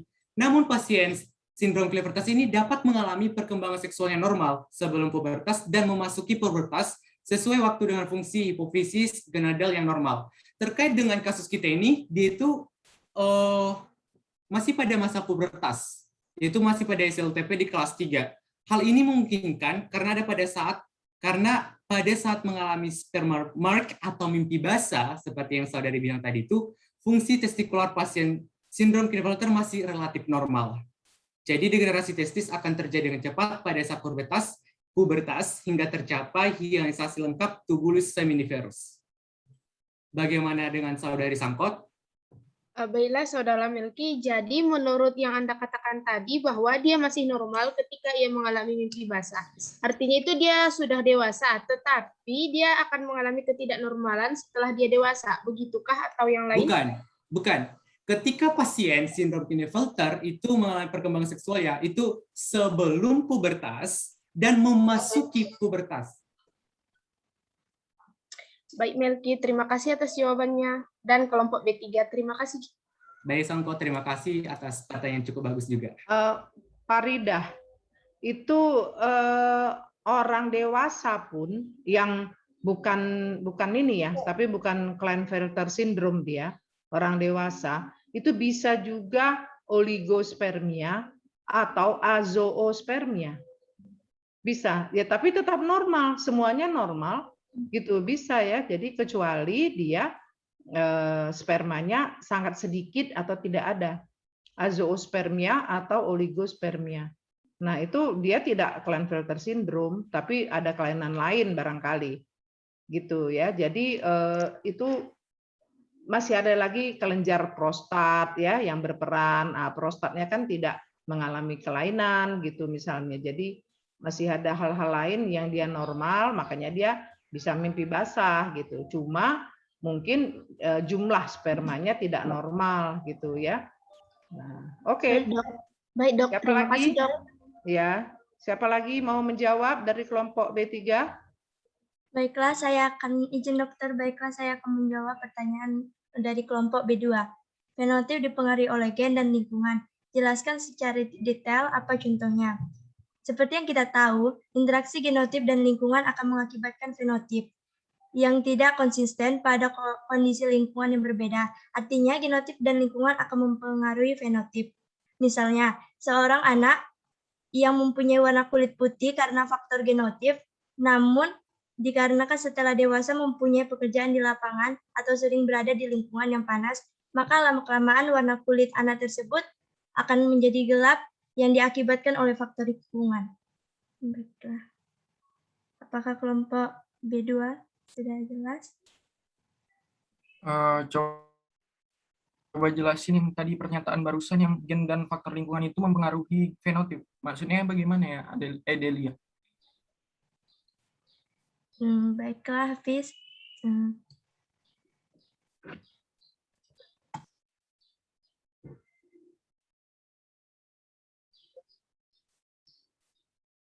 Perubahan warna kulit ya tadi si Delia jelaskan. Jadi dia bekerja misalnya sebagai nelayan. Nelayan itu ada kena panas gitu ya. Banyak kena panas matahari, kemudian pigmen melaninnya akan bertambah ya. Karena melanin itu sebetulnya positif, dia menahan sinar UV, mengabsorpsi sinar UV supaya sinar UV-nya tidak kemana-mana gitu. Jadi itu proteksi sebetulnya. Nah jadi melaninnya lebih banyak diproduksi, distribusinya lebih merata, kulitnya waktu lahir dia terang, sesudah dia jadi nelayan jadi gelap. Itu tadi yang saya tangkap dari Delia. Ya betul Delia. Tapi begini, faktor yang mempengaruhi genotype phenotype ya, genotype phenotype itu Hafiz, itu begini juga sifat gen itu sendiri. Bagaimana dia diturunkan. Kan kita kenal ada gen yang diturunkan dominan, ada yang resesif gitu. Jadi kalau dia diturunkan dominan, nah itu nanti semua anaknya akan mendapat itu ya. Jadi bukan seksual. Nah, gitu. Jadi ini berada di autosom, kromosom 1 sampai 22. Jadi kalau dominan itu semua anak tidak terlepas jenis kelamin mana itu akan mendapatkan mutasi itu, misalnya mutasinya dominan. Tapi kalau mutasi resesif itu harus akan fenotipenya muncul apabila diturunkan dari bapak dan ibunya. Nah, kalau yang dominan tadi dari salah satu orang tua diturunkan kepada anak-anaknya itu sudah akan mempunyai mutasi itu. Mutasi aja dulu kita anggap ya. Mutasi gen ya yang bermutasi diturunkan, kalau dia dominan semua anak dapat, tapi kalau dia resesif itu tidak bisa dari satu orang tua, harus dua-duanya. Nah, karena dia sifatnya resesif. Belum lagi kalau diturunkan gen itu dari mitokondria, berarti itu diturunkan dari ibu gitu. Jadi genotipenya bagaimana, fenotipenya akan berbeda gitu ya. Nah, kalau faktor lingkungan ya banyak sekali. Lingkungan itu tidak ke ininya, tidak ke genotipenya ya. Kalau lingkungan tadi misalnya ke aktivitas enzim gitu. Tapi tidak ke gennya. Oke. Sudah ya Hafiz Fauzi? Baik, terima kasih dokter. Ya, Ya. dokter, terima kasih penjelasan yang sangat jelas, dok. Ya, oke. Ayo B3, siapa lagi bisa menjawab pertanyaan kelompok berapa? Silakan. Halo, baik saya Ya, Maria.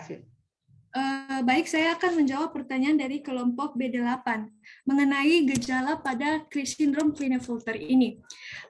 Kita perlu mengetahui bahwa sindrom Klinefelter ini adalah karena kelebihan kromosom X. Artinya, kemungkinan besar adalah mereka yang memiliki kelebihan kromosom X pasti akan mengalami gejala dari sindrom Klinefelter ini. Yang membedakannya adalah seberapa banyak salinan kromosom X ini bertambah. Artinya, sindrom Klinefelter ini dimulai dengan pertambahan kromosom X yang jauh dari normalnya. Sehingga ini yang membuat perbedaan beratnya gejala-gejala yang ditimbulkan. Artinya ketika total kromosomnya 47 XXY, mungkin gejalanya tidak jauh lebih berat pada yang memiliki kromosom 48 XXY. Karena sindrom Klinefelter ini dimulai dari 47 XXY, 48 XXY, sampai 49 XXY. Nah, gejala yang paling sering timbul atau yang paling timbul pada penderita dimulai dari yang paling sering timbul adalah infertilitas, volume testis kecil, kurangnya rambut-rambut pada wajah dan pubis, ginekomastia, adanya penumbuhan payudara pada pria, dan ukuran penis yang lebih kecil. Jadi gejala klinis yang paling penting adalah volume testis yang kecil dan juga ginekosmastia. Apakah jawaban bisa diterima? Maaf, maksudnya bukan gejala paling penting, tapi gejala yang paling sering muncul. Benar, yang saya sampaikan tadi adalah gejala yang paling sering muncul. Adalah dimulai dari infertilitas, volume testis kecil, kurangnya rambut-rambut pada wajah dan pubis, ginekomastia, dan ukuran penis yang lebih kecil. Oke, baik, terima kasih Maria dan kelompok 3. Oke ya, Sofia udah terjawab pertanyaannya. Sekarang yang mana lagi yang bisa dijawab? Silakan, kita masih punya waktu sedikit lagi. Saya mau jawab pertanyaan dari kelompok B10 yang nomor 2 dulu, Dok. Silakan, Yosefin. Pertanyaannya tadi, rata-rata usia penderita Klinefelter dan penyebab utama kematian. Jadi yang setahu saya, usia penderita Klinefelter ini sama kayak orang normal biasanya, cuman gejala yang bisa menyebabkan sampai kematian itu biasanya kanker payudara, karena itu dilakukan terapi penyulian androgen biar mereka testosteronnya lebih rendah. Oke, baik, terima kasih, Yosefin. Ya, sudah terjawab. Ada lagi masih pertanyaan yang belum terjawab? Yang mana? Cukup aktif ini B3-nya mencari ya. Bagus. Apalagi Maria yang belum terjawab? Masih mencari dokter mengenai maternal dan paternal, dan ada beberapa pertanyaan yang lain akan jawab oleh teman-teman sebentar. Baik dokter, izin mencoba menjawab dokter. Oke, Melki, silakan jawab. Ya dok, kepada Gisel, tolong slide-nya dicoba di reverse lagi. Saya sudah buat di PowerPoint-nya ya. Slide sebelumnya. Kalau Gisel, Ya. itu tentang pertanyaan B7 dari kelompok B7 yang bertanya sebelumnya Gisel. Oke, terima kasih sebelumnya kepada pertanyaan dari kelompok B7. Apakah adakah kelainan yang bersifat maternal atau paternal? Jawabannya ada. Next, yaitu biasa kita sebut dengan kasus loss of heterozygosity. Loss of heterozygosity. Di mana sudah jelas pada PowerPoint-nya, itu adalah bagaimana mekanisme kelainan tersebut, kelainan genetik tersebut. Dan ini berhubungan dengan genetik yang dimana terjadinya pertama kali itu terjadi non-disjunction-nya even during mitosis in a symbiotic cell and can result in one of the daughter cell receiving two chromosomes carries the mutant allele. Di mana itu membawa dua kromosom itu membawa alel mutannya atau yang terjadi mutasinya. Jadi intinya dari pertanyaan B7 itu apakah ada kelainan maternal-paternal? Jawabannya ada. Dan ini merupakan contoh dari kelainan maternal-paternal tersebut. Bagaimana dengan kelompok B7? Terima kasih buat Melki dan juga kelompok B3 dan juga dokter. Saya sudah menerima jawabannya. Ya, Melki, loss of heterozygosity itu lebih banyak terjadi pada mekanisme terjadinya cancer. Iya dok. Ya, nah itu pada cancer. Jadi mungkin maksud si penanya tadi itu kan ada tadi disampaikan slide teman kamu katanya ada paternal, ada maternal. Jadi maternal itu kelainannya pada waktu meiosis tentunya. Bisa terjadi di meiosis 1, bisa di meiosis 2. Yang penting dia non-disjunction. Pemahaman non-disjunction itu apa gitu. Yang nanya Regina ya. Ya, oke. Jadi non-disjunction itu artinya kromosom ini kan pada fase mitosis ya, entah di anafase, metafase gitu dia. Di metafase dia bersusun di tengah gitu ya.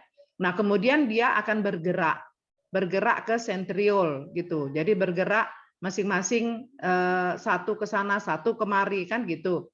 Nah, pada pemisahan itu istilahnya segregasi. Segregasinya tidak sempurna. Jadi dua kromosom X itu masih melekat gitu. Nah, bergerak ke satu arah. Jadi dua-dua si kromosom X-nya ke satu arah sehingga terjadilah sel ovum yang punya XX. Harusnya ovum X-nya 1. Tapi segregasi yang tidak normal tadi ya terjadi istilahnya non-disjunction sehingga dua-dua bergerak ke satu sel saja. Jadi dijumpailah satu selnya tidak punya kromosom X, 0 kromosom X-nya, yang satu punya kromosom X-nya 2. Nah, nanti kan dia akan menyatu fertilisasi dengan kromosom dari sperma. Ya, gitu. Jadi apa yang datang? Nah, kalau yang datangnya adalah sperma dengan X, nah itu akan terjadi XXX, ya kan? Kalau datang Y, XXY. Nah, gitu. Jadi sel spermanya bawa apa? Nah, ini tadi slide-nya ya. Membawa apa tuh sel spermanya? X atau Y? Kalau X juga triple X jadinya, bergabung sama ovum yang punya 2X tadi. Tapi kalau yang fertilisasi oleh sperma yang membawa kromosom Y, XXY ya, XXY jadinya. Itulah Klinefelter syndrome. Nah, itu maternal. Paternal ternyata bisa juga. Tapi jauh lebih sering maternal daripada paternal untuk peristiwa non-disjunction. Ini di anafase ya, terjadinya sering di fase anafase. Jadi non-disjunction paternal bisa juga ya terjadi seperti ini, seperti yang biru ini. Nah, jadi dia mestinya satu sel sperma bawa X, satu lagi bawa Y.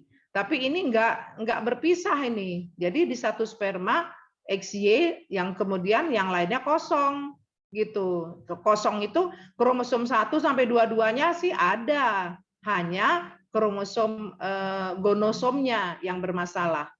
Ya, jangan sampai bilang nanti spermanya nggak ada kromosom, ada 1 sampai 22. Tapi kromosom seksualnya yang tidak ada. Nah, yang lain lagi sel spermanya kromosom 1 sampai 22 ada, tapi dia punya 2 XY sekaligus gitu. Karena tadi non disjunction, tidak berpisah. Jadi kalau yang XY ini yang bergabung dengan ovum jadilah XXY. Nah, gitu. Ngerti? Ya, itu dari pihak paternal. Jadi kalau dari pihak maternal bisa, dari paternal juga bisa, hanya yang lebih sering terjadi di lapangan frekuensinya kalau tidak salah itu dari maternal ya, dari ibu yang hamil pada usia sudah relatif tua gitu. Seperti juga Down syndrome, itu pun kebanyakan Down syndrome itu bukan kromosom seksual tapi kromosom 21. Itu juga lebih 80%, 90% kalau tidak salah mekanismenya non disjunction juga. Ya, Down syndrome. Makanya kalau punya anak jangan udah 40 tahun ke atas gitu. 45 tahun baru punya anak, ada kemungkinan walaupun bisa saja normal tapi ada kemungkinan akan terjadi kelainan pada kromosom. Oke. Mana lagi, Melki, yang belum terjawab? Ya. Untuk jawaban B6, soal nomor 2. Silakan. Amniocentesis apa penanganan saat di janin? Amniocentesis ialah prosedur yang dilakukan saat kehamilan untuk memeriksa sampel air ketuban. Dokter menggunakan jarum khusus untuk mengambil sampel cairan amnion air ketuban dengan cara menusuknya ke perut ibu sampai ke rahim. Dokter akan memeriksa cairan yang mengandung sel-sel untuk memberi petunjuk mengenai kondisi janin. Sel-sel diperiksa berdasarkan ukuran dan nomor kromosom janin yang menunjukkan apabila ada risiko untuk gangguan yang membahayakan janin. Salah satunya untuk mengetahui sindrom Down. Dan untuk pertanyaan, apakah bisa diaborsi oleh permintaan keluarga? Itu sebenarnya dilarang. Dokter harus mempunyai sifat efektif untuk memujuk pasien untuk tidak jadi aborsi. Sekian, Dok. Terima kasih. Mengenai boleh tidak diaborsi itu ada kelainan yang memang boleh ya. Jadi itu diagnosa prenatal namanya. Sebelum lahir ada kelainan-kelainan yang bisa diduga, bisa didiagnosa prenatal. Tapi kalau seperti kelainan kromosom itu tentu tidak bisa diperbaiki lagi. Tadi teman kamu bilang, bertanya apakah bisa diperbaiki gitu ya? Ya nggak bisa. Karena sudah jadi embrio, nggak bisa diperbaiki. Nah, jadi kalau misalnya itu kelainannya adalah defisiensi gen untuk enzim fenilalanin hidroksilase. Nah, ini fenilalanin hidroksilase ini nanti anaknya lahir dengan idiot. Nah, gitu. Ya, jadi itu di beberapa negara maju dianjurkan aborsi. Nah, gitu ya. Tapi itu bukan Klinefelter syndrome, bukan kelainan kromosom. Dia dilesi gen untuk enzim fenilalanin hidroksilase. Enzim itu merubah fenilalanin jadi tirosin. Nah, anak yang akan lahir sudah diduga akan mental retardasi berat. Nah, jadi di negara maju itu dianjurkan aborsi. Tapi kan bisa dicegah ya. Mencegahnya ya memang harus diketahui di satu keluarga ada tidak riwayat penyakit itu gitu. Nah, kalau ini pencegahan ya itu tadi, janganlah hamil kalau usia sudah sangat tua, gitu aja. Ya, itu ibu terutama. Nah, jadi pencegahannya lebih bagus karena kalau tindakan aborsi tepatnya bagaimana dengan kelainan kromosom meski bisa mungkin didiagnosa prenatal, tapi coba tanya nanti dosen bioetik. Ya, nah bagaimana? Tanya dosen bioetik. Kalian ada kuliah bioetik humaniora BHP, ya nanti tanya sama dosen itu bagaimana. karena ada undang-undang praktek kedokteran juga ya gitu. Oke, ada habis sudah Melki atau masih ada? Mana yang belum terjawab? Waktu kita Sisa tinggal- setengah lagi dok, itu kan dok pertanyaan terakhir, yaitu B6. Dan barusan rekan saya Dwi menjawab cuma poin yang keduanya dok, ada 1 poin lagi dok. Ya, apalagi yang belum terjawab? Coba dibaca. Yaitu poin pertama itu bagaimana mekanisme pemanjangan dan pemendekan spindle dok. Oh, mekanisme pemendekan, pemanjangan spindle. Ya cari aja lah sendiri. Spindle itu kan sitoskeleton yang membentuk mitotic spindle pada waktu fase mana dia ini? Sebelum anafase lah. Sebelum Metafase. anafase, ya, Metafase. metafase ya. Nah, itu Iya. terbentuk dinding dari apa? Menghilang ya, dinding dari inti menghilang, terus nanti terbentuk dari masing-masing sentriol itu mitotic spindle. Itu sitoskeleton yang membentuk struktur khusus untuk jalannya kromosom gitu. Jadi kromosomnya nggak pusing-pusing, nggak muter-muter di sitoplasma. Ada relnya gitu ya. Kromosom itu bergerak. Nah, yang penting diketahui bahwa kromosom bergerak itu ada jalurnya, ada relnya, yaitu mitotic spindle gitu. Mitotic spindle dibentuk oleh aktin, serabut dari sitoskeleton. Nah, di sel itu banyak serabut sitoskeleton itu adalah aktin, ya, filamen aktin. Sintesanya bagaimana? Yaitu aktin protein, ya sintesa protein lah itu. Oke. Apalagi Melki yang belum?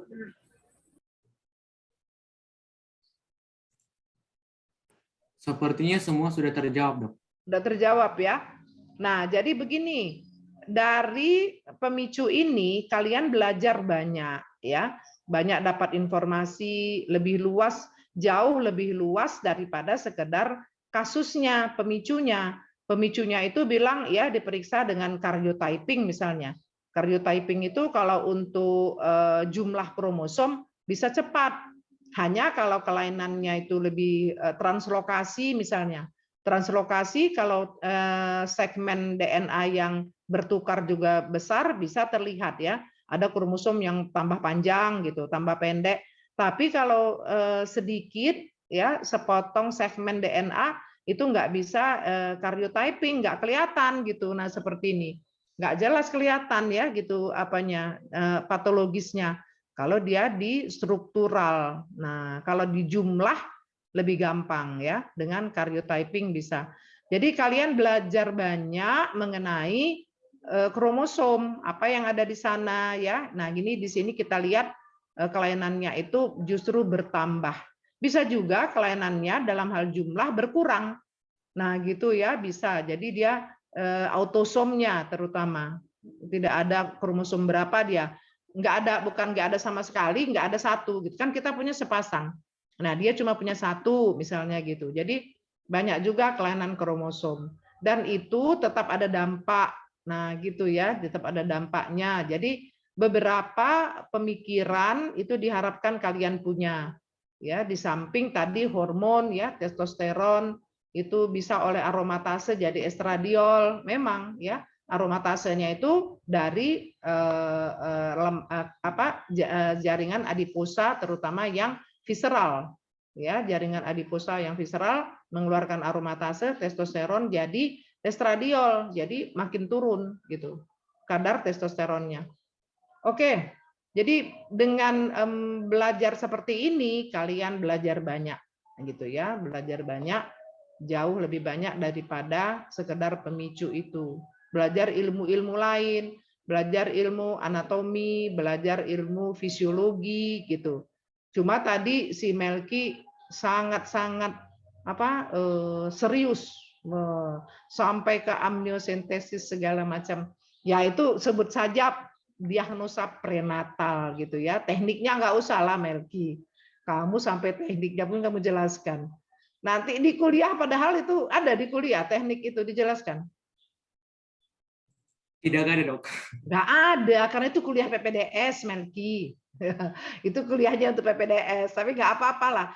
Sebetulnya dalam tutorial memang tidak dibatasi ya, tidak dibatasi kreativitas mahasiswa. Tapi yang membatasi waktu. Jadi tadi sorry ya Melki ya, saya skip karena nanti nggak cukup waktu gitu aja. Nah, kita waktunya terbatas hanya sampai jam 12. Ini tinggal 1 menit. Nah, gitulah ya. Jadi kalau mau diuraikan panjang lagi ya itu di luar sesi inilah ya gitu. Barangkali di acara lain gitu. Boleh ya, nggak dibatasi kemampuan mahasiswa, silahkan. Tapi kita berpegang pada waktu. Jadi kalau masih ada sisa waktu gitu, silahkan gitu ya. Oke. Terima kasih sudah bagus ini semuanya bisa menjawab sebagian besar pertanyaan. Saya harap tutorial-tutorial berikutnya juga seperti itu. Learning issue bisa kalian cari ya, karena kemampuan mencari itu yang penting.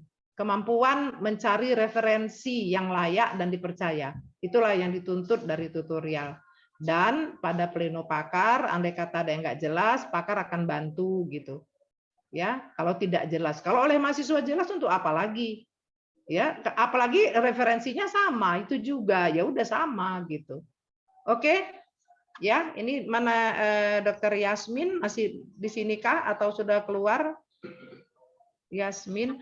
Oh, ini barangkali perlu saya mau lihat semua kalian bisa buka kameranya. Barangkali perlu, nggak tahu Yasmin daftar hadirnya seperti apa? Dari mahasiswa nanti ini kan direkam, Dok. Jadi setelah selesai akan diberikan ke Miu. Jadi kita bisa rekap dari situ, Dok, kehadiran. Saya nggak perlu bikin hadir apa-apa ya, Yasmin.